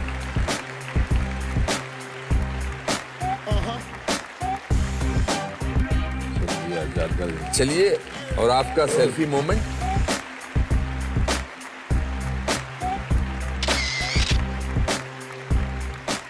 Thank you and congratulations. All the best. You take care. Well done. बहुत बहुत शुक्रिया. चलिए इरफान, बहुत अच्छा लगा आपसे बात करके. इनफैक्ट मैंने आपको जाना पहली बार. हम एक दूसरे को बहुत सालों से जानते हैं और बहुत बार मिले भी हैं. कुछ मोहब्बत की बातें हुई हैं, कुछ तकरार भी हुई थी एक बार. बट एक म्यूचुअल अप्रिसिएशन हमेशा रही है. But today I think as a person I have greater respect for you. As an actor, the world recognizes your talent.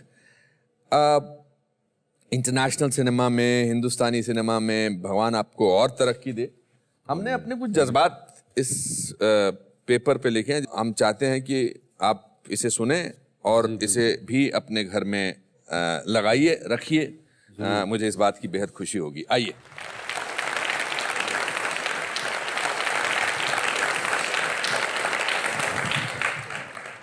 Hindustani cinema जगत की अनूठी अस्मिता इरफान, आपको हमारा आदाब. आप एक अतुलनीय शख्सियत हैं. आपकी नायाब कला और शिल्प का अनुभव एक अद्भुत एहसास है. अभिनय की कला को एक विचित्र शैली प्रदान कर आपने एक नई सोच को जन्म दिया है. आपकी कड़ी मेहनत और दृढ़ता हर पीढ़ी के लिए एक प्रेरणा है. अपने अपरंपरागत अंदाज से आप हमें यूं ही मनोरंजन प्रदान करते रहें, यही हमारा आपसे निवेदन है. Anupam Kher. Oh, thank you so much. Thank you so much. Thank you so much. Thank you. दोस्तों, इसी के साथ आज का एपिसोड खत्म होता है. मुझे उम्मीद है कि इरफान से मिलकर आप सबको प्रेरणा और खुशी मिली होगी. हम वादा करते हैं कि अगले हफ्ते फिर मिलेंगे एक नए दोस्त और उसकी विचित्र कहानियों के साथ. तब तक के लिए अपना ख्याल रखिए और याद रखिए कि जिंदगी के हर मोड़ पर एक सरप्राइज छुपा होता है, क्योंकि लाइफ में कुछ भी हो सकता है.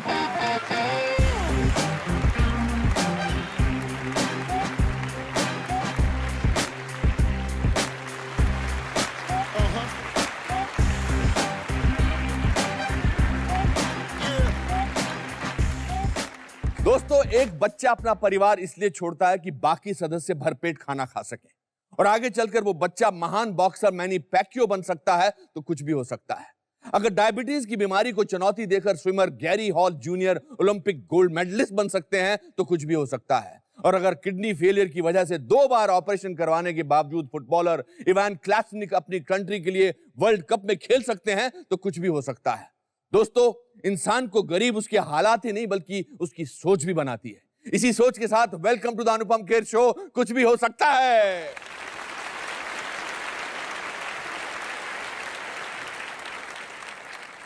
बड़े शहरों की चकाचौंध में छोटे शहरों की परछाई कहीं खो सी जाती है.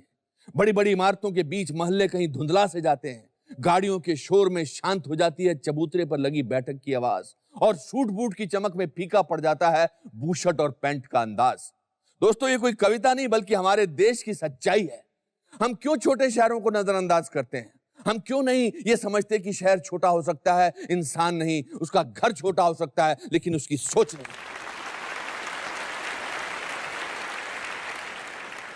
दोस्तों, आज जो मेरे मित्र यहां आए हैं वो मेरी कही हुई बातों का एक जीता जागता एग्जाम्पल है. इनका शहर छोटा जरूर था, लेकिन इनके सपने बड़े थे. अपना सपना पूरा करने के लिए उन्होंने बहुत मेहनत की और काफी तकलीफ भी सही. इंडियन क्रिकेट टीम के सबसे धुरंधर बैट्समैन में से एक, please welcome Suresh Raina.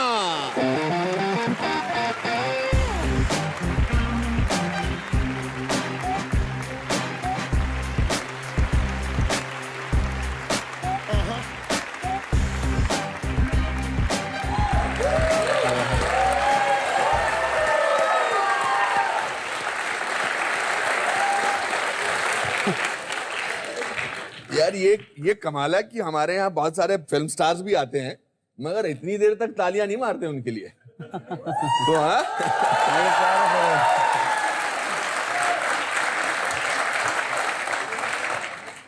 Cricketers का स्टारडम कमाल है ना. अच्छा सर. अच्छा है. अरे कितना, ये माँ का बहुत प्यारा बच्चा है. आपकी खूबसूरती का राज क्या है? आप 365 दिन खेलते हैं, मतलब फील्ड में दौड़ रहे होते हैं, भाग रहे होते हैं, परेशान. इट्स नॉट ए बैठे बिठाई कोई चेस की गेम नहीं है. आई एम श्योर उसमें दिमाग लगता है. हाउ डू यू पीपल, आप फ्रेश कैसे लगते हैं? सर, वो घर का खाना और माँ बाप का आशीर्वाद, और जब देश के लिए आप खेलते हो तो एक अलग जुनून रहता है अंदर आपके, और फिर सारे लोगों की दुआएं, तो चेहरे पे नूर अपने आप आ जाता है. अरे वाह. एक गुरु जी थे हमारे, जो वो बोलते थे कि सिर्फ सोनू को फील्डिंग कराएंगे और शाम को कुछ खाने को दे देंगे. Sonu is you? Yes sir. Your nickname. अच्छा, तो मैं फील्डिंग करने जाता था सर, कि थोड़ा फील्डिंग करेंगे और इन्जॉय करेंगे, थोड़ा खेलने को मिलेगा। मैंने कहा मुझे खाने के लिए नहीं चाहिए, सिर्फ मुझे फील्डिंग करनी है, मुझे ग्राउंड पे रहना है और खेलना है। और जो एज ग्रुप था वो काफ़ी बड़े थे सर, सारे के सारे भैया लोग। ऐसे एक भैया नहीं आए थे, उनको कुछ काम था, तो उन्होंने बोला कि अभी सुरेश को बैटिंग कराते हैं और देखते हैं कैसे करता है। तो उस मैच में थोड़ा अच्छा बैटिंग किया, तो उस दिन से थोड़ा वो खिलाने लगे sir. How old were you at that? Sir मैं उस टाइम था 12 साल का। 12 साल का। Yes sir. आप, मैंने सुना जब आप 6 साल के थे, आप तकिए के नीचे माचिस रखते थे और माचिस की तीली, और वो जलाकर कुछ बिना घर वालों को जगाए बाहर जाते थे प्रैक्टिस करने। क्या ये सही है? सर वो टेनिस बॉल टूर्नामेंट होता था सुबह, अच्छा। और पापा सोते थे, तो मैं टाइम देखता था सर कि कोई लाइट नहीं जला हो तो किसी को डिस्टर्ब ना हो। तो एक दो बार वो तिल्ली पापा के तकिए पे गिर गई थी जल के। तो थोड़ा अजीब सा था। हजारों लाखों बच्चे हिंदुस्तान के हर गली मोहल्ले में क्रिकेट खेलते हैं और बहुत अच्छा खेलते हैं। आपको क्या लगता है कि आप में ऐसी क्या खासियत थी कि you got selected for under 19 first? Sir मेरा जो लाइफ का टर्निंग पॉइंट था, जो बॉम्बे में मैं क्रिकेट खेला सर अंडर 19 से पहले। फर्स्ट क्लास खेला यूपी के लिए, अंडर 14 खेला, अंडर 16 खेला, अंडर 17 इंडिया खेला, फिर अंडर 19 इंडिया खेला। तो मेरा एयर इंडिया में मुझे स्कॉलरशिप मिला था, तो मैं बॉम्बे में 3 साल खेला हूँ सर। यहाँ पर CCI में भी हमें प्रैक्टिस करने को मौका मिलता था। तो उस टाइम सर सचिन प्रैक्टिस करने आते थे ग्राउंड पे। अगर सचिन ग्राउंड के सामने हमारे साथ अगर नॉकिंग कर रहे हैं या फील्डिंग कर रहे हैं, फिटनेस कर रहे हैं, तो फिर एक बिलीफ आया कि जब पाजी खेल सकते हैं तो मैं भी खेल सकता हूँ। तो उनको देख के एक जोश था, और जिस तरह से वो जूनियर से बातें करते थे, तो फर्स्ट टाइम जब उन्होंने हाथ मिलाए कि आप कहाँ से हो, मैंने कहा पाजी मुझे यहाँ पर स्कॉलरशिप मिला है।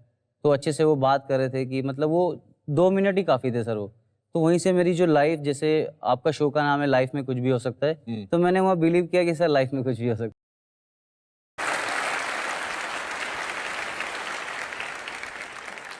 है। ये तो बहुत माइलस्टोन्स थे आपकी लाइफ में, सचिन को मिलना। मगर एक छोटे से 12 साल के बच्चे के अंदर मन में क्या चलता था? सर यही था कि बस मेहनत करनी है खूब। और जब मैं बोर्डिंग स्कूल में गया सर लखनऊ में 1998 में, तो गुरु Govind Singh sports college Lucknow sir. हाँ। तो फर्स्ट ईयर में सर काफ़ी रैगिंग हुआ उधर। हाँ, ये मैंने सुना कि तो काफी आपकी रैगिंग हुई, यहाँ तक कि आप फिर छोड़ के चले आए। सर सीनियर थे काफ़ी, मतलब मैं छोटा था, मामा से दूर, इतना कभी देखा नहीं था कि मैं कभी मुरादनगर से गाजियाबाद नहीं गया था सर। तो गाजियाबाद से सीधा लखनऊ जाना बहुत बड़ा टास्क था। वो सीनियर थे जो कुछ परेशान करते थे, जैसे आपको कपड़े धोने हैं और प्रैक्टिस नहीं करनी है।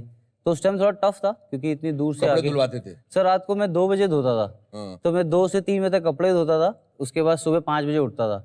इंजॉय नहीं कर रहा था मैं अपनी लाइफ, एकदम छोटा था, हमेशा डर लगता था कि वो लोग मुझे मारेंगे, और जो मारते भी थे सर वो लोग। और उसके बाद धीरे धीरे मुझे लगता था कि मैं क्या करूँगा, अभी मेरा लाइफ बिल्कुल मतलब बन भी सकता है और टूट भी सकता है। तो फिर मैंने सोचा अभी हो गया, मुझे घर जाना है। तो मैंने अपने कोच साहब को बोला, दीपक सर को, कि सर मुझे घर जाना है, थोड़ा मुझे अभी अच्छा नहीं लग रहा है और मुझे सिर्फ 10 दिन दे दीजिए, फिर मैं आता हूँ। तो उन्होंने मुझे फिर परमिशन दी। उसके बाद मैं जब घर गया तो उसके बाद मैंने 1-2 महीने नहीं गया सर मैं। घर वालों को क्या बोला आपने? सर मैंने उनको बोला था कि मैं सिक लीव लेके आया हूँ, मेरी तबीयत नहीं ठीक है, मुझे कुछ चेकअप कराने। तो मम्मा थोड़ा परेशान हो गई कि चेकअप, छोटी सी उम्र में सब ठीक है क्या है। तो फिर भैया के साथ मैं रात को एक बार वॉक कर रहा था, तो मुझे सब पूछ रहे थे वो कि क्या हुआ, तुम कभी ऐसे कभी करते नहीं हो ऐसे, कि घर में भी खेलते थे, अभी तुम्हें एक प्लेटफॉर्म मिला है, तो मैं चाहता हूँ कि तुम वापस जाओ और अच्छी स्टडी करो और खेलो भी। तो फिर मैंने भैया को बताया, दिनेश भैया को, कि ऐसे मुझे रैगिंग करते हैं और ये है। तो भैया ने फिर बोला कि आपके पापा आर्मी में हैं, इतना पैसा नहीं है, 5 भाई हैं, 1 सिस्टर है और सबको। तो वो थोड़ा टची बातें उन्होंने बोली भैया ने कि मुझे एक मौका था सर वो दोबारा बनाने के लिए। तो उसके बाद जब मैं दोबारा गया तो फिर मैं वापस नहीं आया सर वहाँ से। वाह। उस इंस्टीट्यूट को ज्वाइन करने की फीस 10,000 रुपए थी? Yes sir. और आपके पापा की तनख्वाह भी 10,000 रुपए थी? यस सर, लेकिन साल की थी सर वो 10,000 रुपये। अच्छा। और 1 साल जब मैं खेला तो मैं टूर्नामेंट, मुझे स्कॉलरशिप मिलने लगी थी सर, 2,000 रुपये 3,000 रुपये महीना मिलता था। तो फिर 3 महीने के बाद 3 साल के बाद जब मुझे एयर इंडिया में बॉम्बे में मैचेस, टाइम शील्ड ट्रॉफी होती थी सर, यहाँ पर खेलते थे। तो सर ने मुझे बोला कि आप एयर इंडिया के लिए खेलोगे? मैंने कहा हाँ सर मैं खेलूँगा। हमारे के वराडकर सर थे, वो काफ़ी हेल्पफुल थे, और पिंगे सर थे, उन्होंने काफ़ी हेल्प किया यंगस्टर का। तो सब सीखने को काफ़ी मिलता था सर बॉम्बे। और बॉम्बे की क्रिकेट सर हमेशा से एक चैलेंजिंग रहती थी सर प्लेयर्स के लिए। जो फैसिलिटीज़ थी सर वो एक यूपी के गांव से कोई लड़का आ रहा है, उसके लिए बहुत बड़ी थी सर वो। तो एक चीज़ मैंने हमेशा सीखी सर, आप मेहनत करते रहोगे और कोई ना कोई आपको एक ऐसी अद्भुत शक्ति मिलेगी जो आपको हमेशा सपोर्ट करेगी सर। वेरी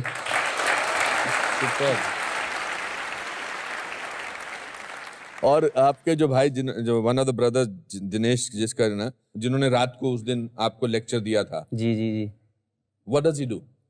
सर वो टीचर हैं स्कूल में। गाजियाबाद में एक स्कूल है सर, उसमें टीचर हैं सर वो।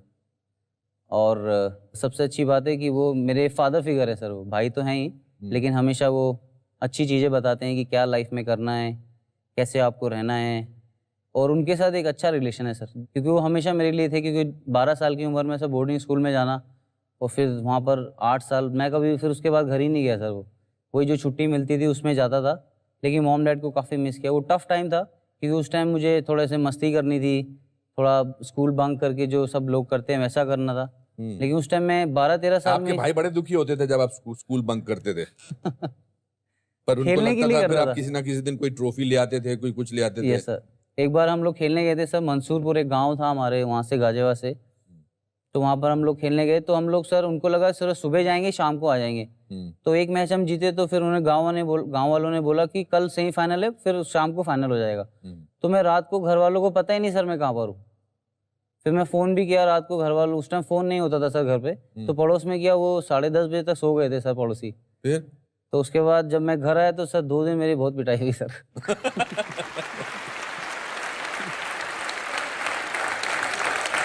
ये हमारी ऑडियंस बड़ी कमाल की है। ये मार पिटाई पे जरूर ताली मारती है। किसने मारा था? सर पापा ने मारा था। भैया ने, जो बड़े भैया ने, उन्होंने मुर्गा बनाया था सर आधे घंटे। अच्छा।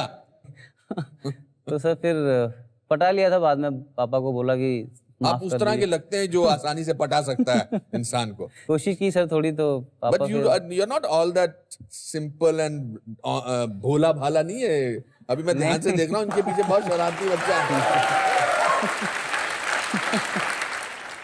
ऐसा कौन सा पहला मैच था जिसमें आपको लगा कि मेरा नाम थोड़ा सा हो? सर अंडर 19 जब हमारा इंग्लैंड का टूर था, उसमें हमें उस टाइम 15 साल का था सर।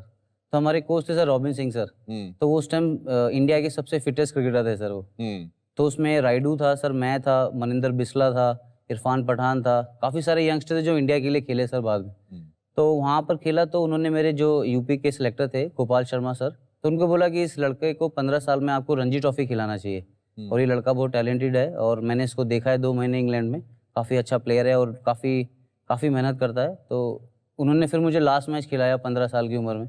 तो फिर मैंने 2 साल सर अच्छा परफॉर्मेंस किया रणजी ट्रॉफी में, विद गॉड ब्लेसिंग। और उसके बाद एक ऐसा मौका मुझे मिला सर, मैं कैंप में था, फिटनेस कैंप हुआ था सर हमारा बैंगलोर में। तो मैं ऐसे जब रूम में जा रहा था, तो मुझे फिर सिलेक्टर ने बोला कि आप इंडियन टीम के लिए सिलेक्ट हो गए हो और आपको श्रीलंका जाना है। 2005 में सर फिर हम लोग का फर्स्ट टूर था सर श्रीलंका के साथ। वन डे वाला? Yes sir. And there you sir पहली बॉल पे 0 पे आउट हो गया था। What did you feel? क्या महसूस हुआ? सर मैच से पहले तो प्रेशर था कि मैं खेल रहा हूँ, कल इंडिया का मैच खेल रहा हूँ, और जो मैं चाहता था करना वो मुझे मिल रहा है कर। मतलब सोने की कोशिश कर रहा था, लेकिन नींद नहीं आ रही थी सर। तो गाने भी सुन लिए और सबसे बातें भी कर ली, टीवी भी देख लिया, लेकिन वो इधर दिमाग में मैच चल रहा था कि ऐसे खेलना है, ऐसे करना है। तो फिर बहुत रेस्टलेस था सर, वो कामनेस एकदम आ नहीं रहा था बॉडी में। तो मैंने कहा चलो ठीक है, फिर भगवान का नाम लिया, सो गए सर। फिर मुरली सर हैं सर, मुरलीधरन, श्रीलंका के बहुत वर्ल्ड क्लास बॉलर हैं वो। Of course. तो पहला बॉल सर उन्होंने मुझे कट का दिया, मैंने सोचा कट मारता हूँ, तो वो दूसरा डाल दिया और मैं लेग बिफोर पहली बॉल पे। फिर दूसरी रात को फिर नींद नहीं आई सर। अच्छा। तो उसके बाद फिर राहुल द्रविड़ आए मेरे पास कि तू क्यों उतना परेशान है। मैंने कहा नहीं राहुल भाई, फर्स्ट मैच मिला और आउट हो गया। तो उन्होंने बोला कि कोई बात नहीं, आप ऐसे क्रिकेटर हो, आपकी फिटनेस अच्छी है, आप फील्डिंग अच्छा करते हो, तो एक रन आउट करके दिखाओ आप। तो फिर मैंने सर एक अट्टापट्टू को रन आउट किया था। अच्छा। तो एक मतलब जोश में खेल रहे थे उस टाइम, युवराज सिंह थे हमारी टीम में और मोहम्मद कैफ थे, वो फील्डिंग को हमेशा लीड करते थे। तो मैं भी जब छोटा था वो मुझे सपोर्ट करते थे कि ऐसे फील्डिंग करेंगे, ऐसे हमको प्रेशर बनाएंगे, सिंगल नहीं देंगे।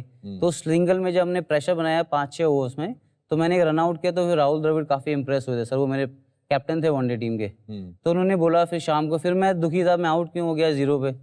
तो कह रहे कोई बात नहीं, ये क्रिकेट है, आज अच्छा है कल खराब है, लेकिन तुम 10-15 साल इंडिया के लिए खेलोगे, बस बिलीव योर सेल्फ और हमेशा ऑनेस्ट रहना और हार्ड वर्क करते रहना। वाह। तो काफ़ी अच्छा लगा सर उस टाइम, वो लोग इतना अच्छा बात करते थे। तो Rahul Dravid is one of the most sought after motivational speakers also. ये सर जब 0 पे आउट हुए थे घर पे बात की थी? सर खेलने से पहले किया था, खेलने के बाद नहीं किया सर। तो उन्होंने देख लिया था कि क्या? टीवी पे आ गया था कि, लेकिन फिर वो घर वाले भी थे कि इंडिया के लिए खेल रहा है वो। मेरी मम्मी पापा मैच नहीं देखते सर, उनको थोड़ा प्रेशर लगता है सर वो, तो वो हाईलाइट्स देखते हैं जब मैं अच्छा करता हूँ।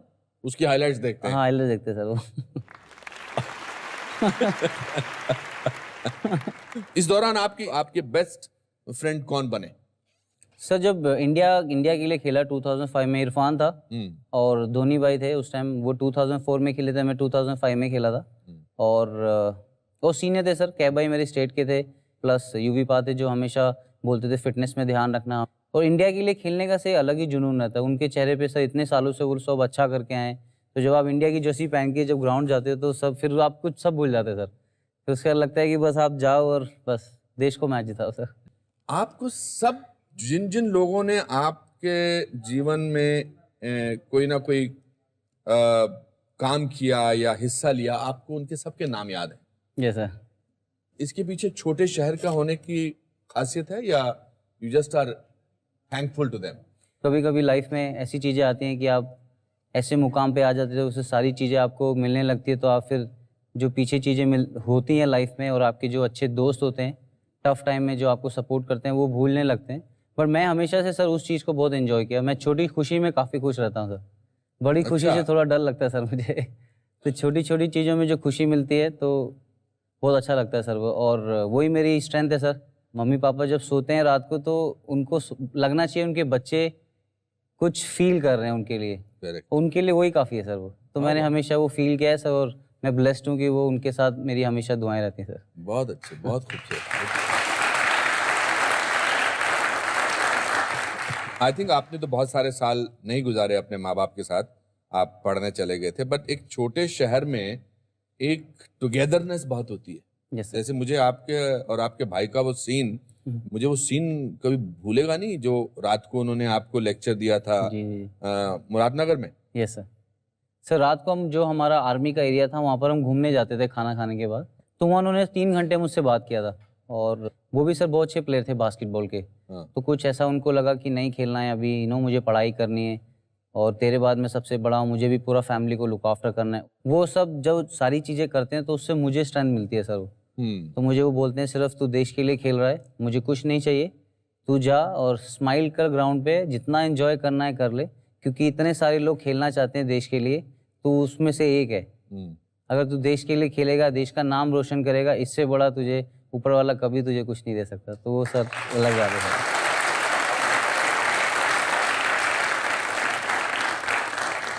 After you became this superstar of cricket, Indian cricket, आपने दिनेश के लिए क्या किया? सर मैं उनके साथ रहना चाहता हूँ और मैं उनके लिए कुछ सोचता हूँ करने के लिए, तो वो मुझे सिर्फ बोलते हैं तू क्रिकेट खेल। मुझे पता है तू क्या सोचता है लाइफ में मेरे लिए, वो मेरे लिए काफ़ी है। तो वो जब भी मैं उनके लिए कुछ ऐसी चीज़ें करता हूँ, तो फैमिली के साथ जब हम लोग कुछ प्लान करते हैं, तो वो मुझे सिर्फ बोलते हैं कि जब तू रन बनाता है तो मुझे खुशी मिलती है। तो रखा है मेरे पास घर पे। अच्छा। मैं हमेशा रखता हूँ सर। वो जब मैं हॉस्टल में गया था तो उन्होंने मुझे बोला था कि ये मैं इतना कर सकता हूँ तेरे लिए, और ये तेरी ज़िंदगी का, जैसे मुझे आर्मी में मेरे लिए वो इम्पोर्टेंट है और ये तेरे लिए ये इम्पोर्टेंट है। हाँ। और हमेशा एक चीज़ ध्यान रखना कि सब कुछ मिलेगा लाइफ में, लेकिन रेस्पेक्ट जो तुझे मिलेगी वो कभी भी कुछ हो सकता है। तो उसको हमेशा संभाल के रखना, और हमें अपने गुरुजी का, अपने टीममेट्स का सबसे ज़्यादा रेस्पेक्ट करना। क्रिकेट अभी ग्लैमर से जुड़ा हुआ है बहुत, यस सर। और उस जहाँ ग्लैमर होता है वहां कोई ना कोई कंट्रोवर्सी होती है। आपके साथ कोई कंट्रोवर्सी मैंने कहीं ज्यादा देखी नहीं है। आप कैसे सर अभी बचा हुआ हूँ सर मैं। अरे तुम्हारे साथ वाले बच्चे तो बहुत कुछ कर रहे हैं। सर मेरी शादी हो गई, मैं वाइफ से बहुत प्यार करता हूँ सर। नहीं, मैं उस वहां तक तो पहुंचा नहीं। मैं शादी से पहले की कंट्रोवर्सी की बात कर रहा हूँ। सर टाइम ही नहीं मिला इतने, आप 365 दिन में। आई am not, controversy is not only about getting involve with a girl. Controversy is about being short-tempered. Controversy is about not being disciplined. Controversy is about letting go sometimes. I'm just saying that. You are a very positive boy who has stayed away from such, ऐसे temptation तो होती होगी ना, गुस्सा तो आता होगा field पे? सर आता है तो घर में लड़ाई कर लेता हूँ मैं, घर में अपने लोगों से। ग्राउंड पे मुझे टीममेट्स की खुशी में सर मुझे वो एक सेटिस्फैक्शन मिलता है सर ग्राउंड पे। वो हमेशा सर मैंने धोनी से सीखा है वो। तो ऑस्ट्रेलिया में मैंने सर अलग देखा, वो अपनी जब उसकी बेटी होने वाली थी तो मैंने उसको पूछा वर्ल्ड कप में, तो मैंने कहा आप नहीं जाने वाले हो? कह रहे नहीं, मेरे लिए कंट्री कम्स फर्स्ट। वाह। तो सर वो जब ऐसे लीडर टीम में है तो सर आपको मोटिवेशन की ज़रूरत नहीं है।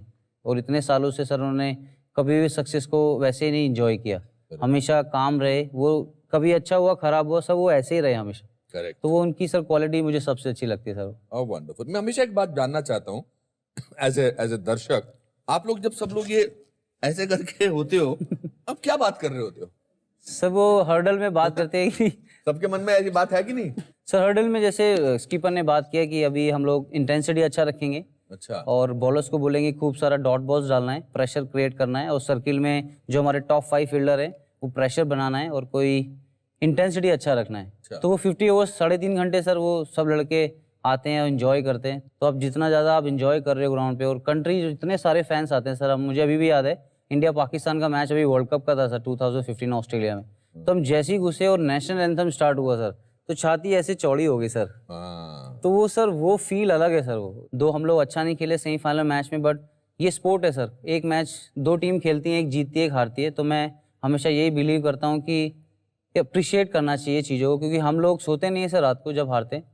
नो डाउट कि सब फैंस दुआएं करते हैं, सब करते हैं, लेकिन अगर क्रिटिसाइज अच्छे वे में होगा तो वो सर अच्छा लगेगा। वो कभी कभी कुछ लोग पर्सनल होते हैं तो तकलीफ होती है। तकलीफ नहीं होती सर, लगता है कि अभी जैसे हाल ही में विराट आउट हुआ था तो बहुत अननेसेसरी सोशल मीडिया पे काफी फजूल की बातें। नहीं वो गलत है सर वो, क्योंकि वो जितना उसने इतना अच्छा किया है सर मैचेस के लिए, वो सर आपको अलग हो जाता है। फिर वो थोड़ा प्लेयर को लगता है कि वाई मी, कि मेरे पीछे क्यों वो बात करे, मुझे भी अपनी लाइफ है। बट दुआएं इतना लोग करते हैं, लेकिन प्लेयर अगर खुल के खेलता है तो जैसे मैंने पहले बोला एंजॉय करेगा तो सर वो उसका परफॉर्मेंस बहुत अलग आता है सर। वो क्रिकेट के अलावा क्या पैशन है आपका? कुकिंग करता हूँ। कुकिंग करते हैं? जब इंग्लैंड में सर मैं काउंटी खेलने गया था, छोटा था सबसे, तो 2 महीने में अकेला रुका था वहाँ पर। तो उस टाइम से इतना बात भी नहीं करना आता था। आपको प्रोफेशनल एकदम टेबल पे एकदम अच्छे से वो खाना, कुछ देसी था सर, मुझे पता ही नहीं था। तो सब उधर खाना, फिर थोड़ा कभी दाल बना ली और स्टीम राइस जो हॉस्टल से सीखा था, तो वो सब काम आया सर। उधर जो मेरे गोरे प्लेयर थे मेरे साथ जो खेलते थे, उनको इंडियन खाना अच्छा लगता था, और गोरों के साथ इंग्लिश में बातें करनी है। और आप अपने आप अंग्रेजी को मीडियम स्कूल से थे? नहीं सर, हिंदी मीडियम स्कूल से? हिंदी बिल्कुल सर, बोल बोल के सर सीखनी पड़ी वो। अच्छा। तो इतना मैंने भी वैसे ही सीखी है। मैं भी हिंदी मीडियम स्कूल से ही था। तो कभी कभी कम्युनिकेशन प्रॉब्लम होता था सर। उनकी do you like some water, तो ऐसे करके बात करके तो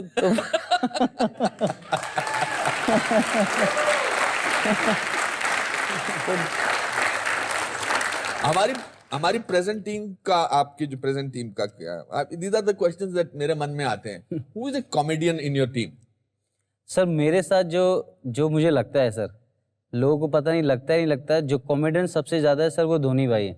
क्या बात कर रहे हो? अभी तो आप बोले सीरियस रहते हैं। सीरियस सर वो ग्राउंड में रहते हैं वो। अच्छा हाँ। और जब रूम में आएंगे तो आपसे बात करेंगे और उनको लगेगा कि कुछ ऐसी बात बोलेंगे, हंसने लगेंगे सर सब लोग। अच्छा। और विराट उनके साथ बात करके, और शिखर धवन तो सर वो तो अल्टीमेट है सर वो। अच्छा। वो कुछ ऐसी चीजें करता है सर तो एकदम आप हंसने लगोगे। वो हंसता भी एकदम ऐसे है सर, वो डाकू टाइप ऐसे हंसता है तो वो खुशी ऐसी लगती है। आप गाना वाना गाते हैं मैंने सुना, गाते हैं कि नहीं? हाँ गाता सर। तो आप एक गाना तो सुनाइए ना, बनता है। आपने प्रियंका के लिए कभी गाना गाया? हाँ सर गाया है। ये प्रियंका को बोलना चाहता हूं कि ये गाना बेसिकली आपके लिए गा रहे हैं। चलिए।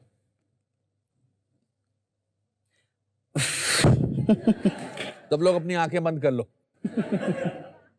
चलो मैंने भी कर ली। ऐसा लग रहा है कि जैसे 4 रन बनाने हैं, लास्ट बॉल बाकी है। सर वो बना दूंगा मैं। उतने भी इसमें नर्वस नहीं होंगे। वाह,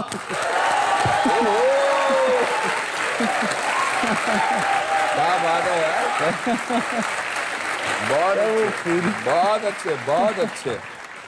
वाह वाह वाह, beautiful, you sing very well, I must say that, very well. Priyanka से मुलाकात कहाँ हुई थी? फर्स्ट टाइम जब हम स्कूल में, जब फैमिली हम लोग के साथ में रहते थे, तो बचपन से काफ़ी सालों से हम लोग जानते थे, हॉस्टल जाने से पहले।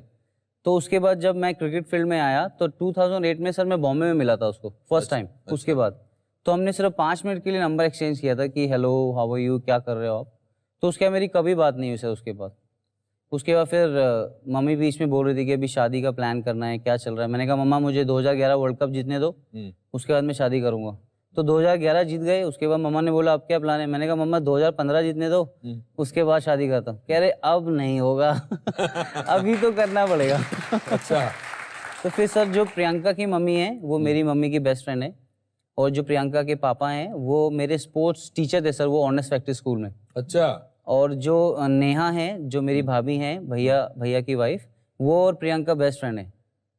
और जो प्रियंका के दोनों भाई हैं वो मेरे बेस्ट फ्रेंड थे सर। तो ये सर लिखा हुआ था ऊपर वाले। How wonderful.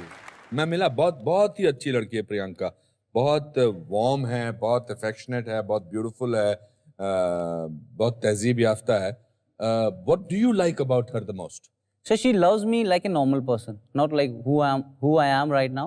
उसने मुझे बोला था कि मैं तुमसे प्यार करती हूँ, तुम मेरे लिए सोनू हो, तुम सुरेश रैना नहीं हो। तो मैंने उसको बोला कि 2 मिनट, तो फिर थोड़ा इमोशनल हो गए सर।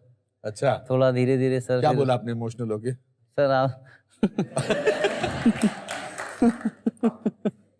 अच्छा, ट्रेजेडी देखिए, बिकॉज वो हॉलैंड में रहती है, उनकी फेवरेट गेम क्रिकेट नहीं है, सॉकर है। नहीं, अभी थोड़ा समझा रहा हूँ सर उसको। तो मुझे पूछ रही थी कि जब आप इधर खेलते हो तो दोबारा स्विच क्यों करते हो। अच्छा। तो फिर उसको वो समझाया सर। उसके बाद उसने मुझे बोला कि कीपर के पीछे हेलमेट क्यों नहीं है, कीपर के आगे होना चाहिए। तो कीपर जब स्पिनर पे कर रहा है तो हेलमेट लगाते हैं भाई। तो फास्ट बॉलर पे पीछे रखता है, उसको लगता है कि वो आगे रहना चाहिए। अच्छा। मैंने कहा आप फुटबॉल ही देख लो मैं मैनेज कर लूंगा। लेकिन अभी काफी सीख गए सर वो, और काफी प्लेयर्स आए थे तो सब उसको पता है। सुरेश, जब आप फील्ड में उतरते हैं, अपने आप से क्या कहते हैं जब the moment you get on to the field? Sir बस जैसे ही अंदर जाते हैं फिर आप लेग स्टंप लिया और उसके बाद स्टार्ट हो गए सर। 2011 में जब हमने वर्ल्ड कप जीता, what was happening inside the green room? Sir बहुत प्रेशर था, और स्टार्टिंग में टॉस को लेके कुछ हुआ था सर। तो फिर ड्रेसिंग रूम में हम लोग बात करने लगे कि ऐसा क्यों हो रहा है, टॉस दोबारा क्यों है। तो सचिन सर आए तो उन्होंने बात किया कि कोई टॉस के बारे में बात नहीं करेगा, ये 100 ओवर का मैच है, बॉल 1 से आपको फोकस रहना है, और ये वर्ल्ड कप का फाइनल है, वो भी बॉम्बे में है, ये हमें जीतना है किसी हालत में। तो उनके मुंह से ऐसी बातें, और मैच से पहले जबकि वो आराम से अपने किशोर दा के गाने, अपना आराम से सारा बैट में ग्रिप चढ़ा रहे हैं और आराम से कामने से, तो लग रहा था सर कुछ होने वाला है उस मैच में। तो सब प्लेयर एकदम से खड़े हो गए, चलो अब थोड़ा। तो वो एक जोश था सर जो टीम को जिताया वो। Did anybody crying? तो सब रो रहे थे ड्रेसिंग रूम में, सब रो रहे थे, खुशी के आंसू थे। और उसके बाद सचिन को मैंने कभी नहीं देखा सर ऐसे बाजी को, कि ऐसे इमोशनल। फैमिली थी सबकी, बच्चे थे सब, ड्रेसिंग रूम में एक अलग सा माहौल था कि जैसे बहुत बड़ी हमने कहीं फतेह कर ली है। ये था कि इंडिया टीम वर्ल्ड कप जीती है। तो उस लफ्ज में ही सर फिर अलग ही मजा है सर वो। कभी अकेलेपन का एहसास होता है जब आप ट्रैवल कर रहे होते हैं? आपने बताया कि सचिन किशोर दा के गाने सुनते हैं, बाकी लोग क्या धोनी क्या करते हैं व्हेन ही इज? सर वो प्ले स्टेशन खेलता है, प्ले स्टेशन खेलते हैं, अपना वो गेम खेलता है। और अभी तो डायपर चेंज कर रहा है वो।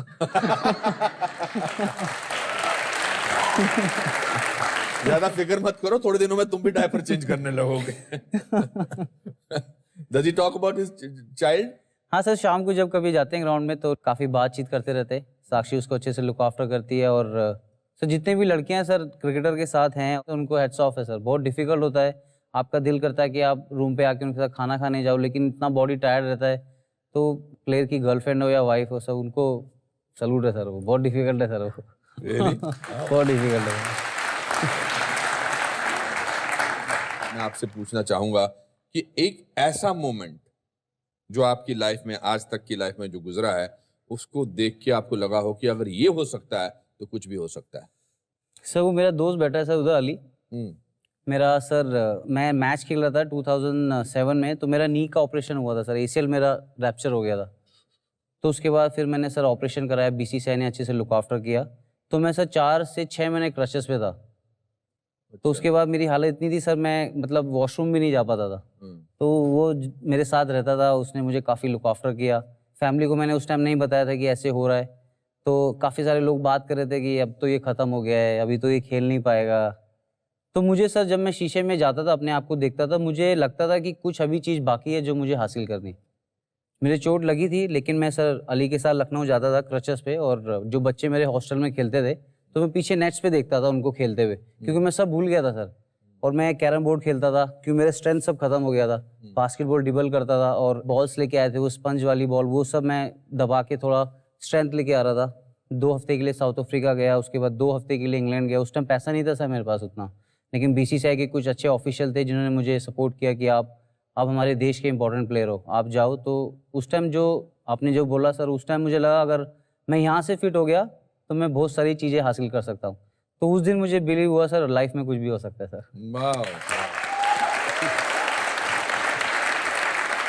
I think it's very important to get the man that Suresh talked about just now. I will request Ali, just come and sit here for 1 minute so that we actually get and tell people.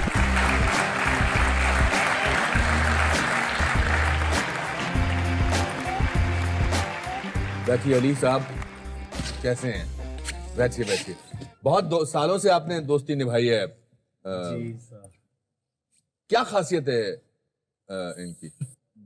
मैं इनको around 15-16 सालों से जानता हूँ, और मैं short एक यही बताना चाहता हूँ कि जिन्होंने जिक्र किया कि इनका जो 2007 वर्ल्ड कप में इनका सिलेक्शन नहीं हुआ, तो उसके बाद इनका पूरा नी टूट गया था। तो उन्होंने उस 6 महीने जितनी मेहनत करी है, शायद इन्होंने मतलब उस 10 सालों में नहीं करी होगी जो 6 महीनों में की। यूज्ड टू क्राई बिकॉज इनको लगता था इस दोबारा कभी क्रिकेट नहीं खेल सकते। ये 2007 की बात है। तो मुझे लगता है कि वो एक इनका बहुत बड़ा टर्निंग पॉइंट था, जिसकी वजह से ये और बहुत मैच्योर हुए as a cricketer, as a person. अब रुलाओगे क्या?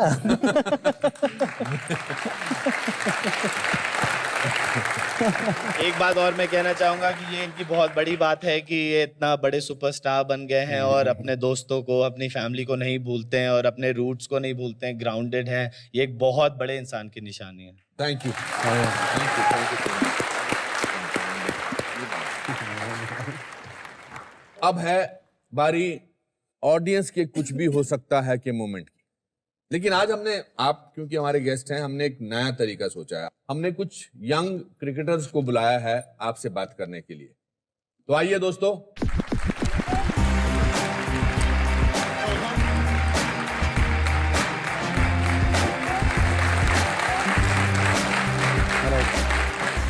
वंडरफुल, आइए तस्वीर नहीं आपको भी पहले डिसाइड कर चुके थे कि मैं बस जाती बैठ जाता हूँ। मैं 7 वाली सीट में। तो कहाँ सीखते हैं आप लोग? सर हम चंद्रकांत पंडित क्रिकेट टीम खेलते सब। बैट्समैन है या बॉलर है? मैं बैट्समैन ऑलराउंडर हूँ। ऑलराउंडर हो। आप में से कोई ऐसा है जो ऑलराउंडर नहीं है? सभी ऑलराउंडर है।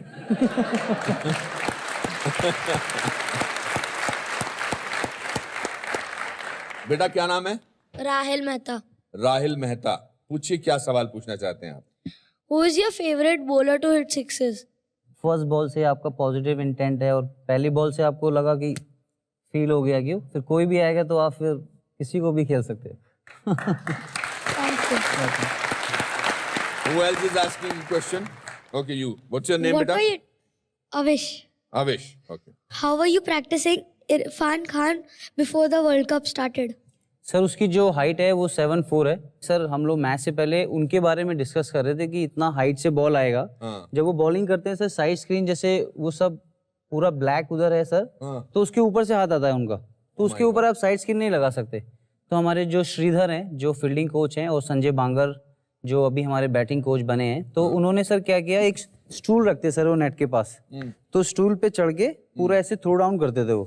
तो जैसे उनकी हाइट 6 फीट है तो सर उनको 1.5 फीट और ज्यादा बड़ा बॉलिंग सिर्फ राइट आर्म ऑफ स्पिन डालता था नेट्स पे, लेकिन बैटिंग में मुझे लगता था कि मैं ज़्यादा कैपेबल हूँ और ज़्यादा कुछ कंट्रीब्यूट कर सकता हूँ फील्डिंग से और बैटिंग से। जब मुझे बॉलिंग मिलेगी उससे भी कर सकता हूँ। और अब हम इनको आपकी तरफ से कुछ भेंट देना चाहते हैं। लेके आइए जी। अच्छा, will get it signed.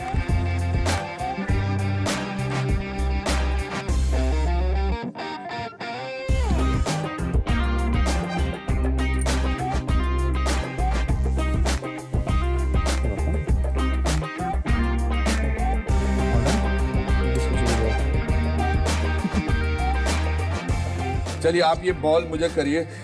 Sir ये इसमें कहीं लगेगा सर किसी को अरे जो सर मैं उधर, अरे वहां तक थोड़ा जाएगी.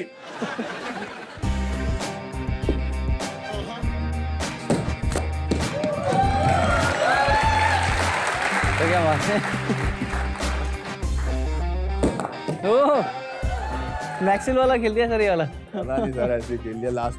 अब मैं एक बॉल करूं आपको, बिकॉज आप बैट पकड़िए.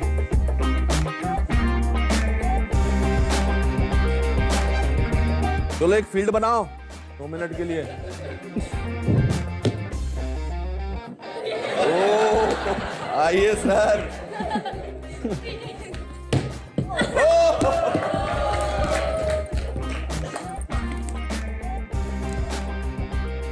चल बेटा तू कर. ओहो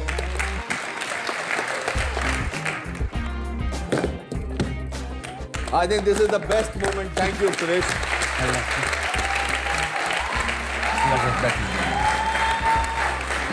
वेलकम वेलकम. मेरे लिए.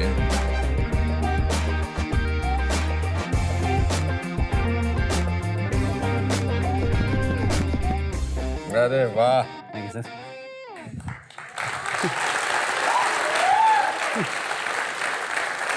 ये तो पढ़ना जरूरी है दोस्तों. To my best friend with lots of love, great man with great smile, lots of love, sir, Suresh Raina. Thank you so much. बहुत बहुत शुक्रिया सुरेश. मैंने आप में एक महान क्रिकेटर तो हमेशा देखा, लेकिन आज मैं आप में एक बहुत अच्छा बेटा, बहुत अच्छा भाई और एक बहुत अच्छा देशभक्त देखा. Thank you sir. और that is a very proud moment for me. And अगर आप जैसे लोग हमारे देश में होंगे तो जैसा मैंने कहा है कि हमारा देश का कोई भी बाल बांका नहीं कर सकता. बाल बांका नहीं कर सकता. मतलब ये मुहावरा मैंने बहुत सालों बाद इस्तेमाल किया है. तो आपके पास बहुत सारे ट्रॉफीज हैं, बहुत सारे अवार्ड्स होंगे. हमारी तरफ से हम आपको कुछ हमारे जो जज्बात हैं वो इस पर मैंने लिखे हैं और मैं आपको पढ़ के सुनाना चाहता हूँ. बिल्कुल. आइए. हिंदुस्तानी खेल जगत के अनमोल रत्न सुरेश रैना, आपको हमारा नमस्कार. आप कड़े परिश्रम का प्रतिबिंब हैं.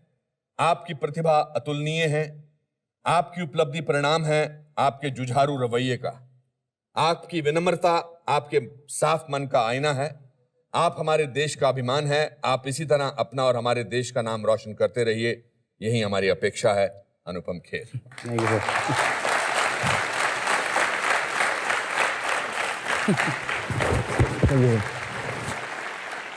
दोस्तों इसी के साथ आज का ये एपिसोड समाप्त होता है. मुझे यकीन है कि आपको आज का एपिसोड बहुत पसंद आया होगा. तब तक के लिए मुस्कुराते रहिए और याद रखिए कि किसी को हैसियत से न तोलें. अपनों से छोटे लोगों की इज्जत कीजिए. कल किसने देखा है छोटा बड़ा बन सकता है, क्योंकि लाइफ में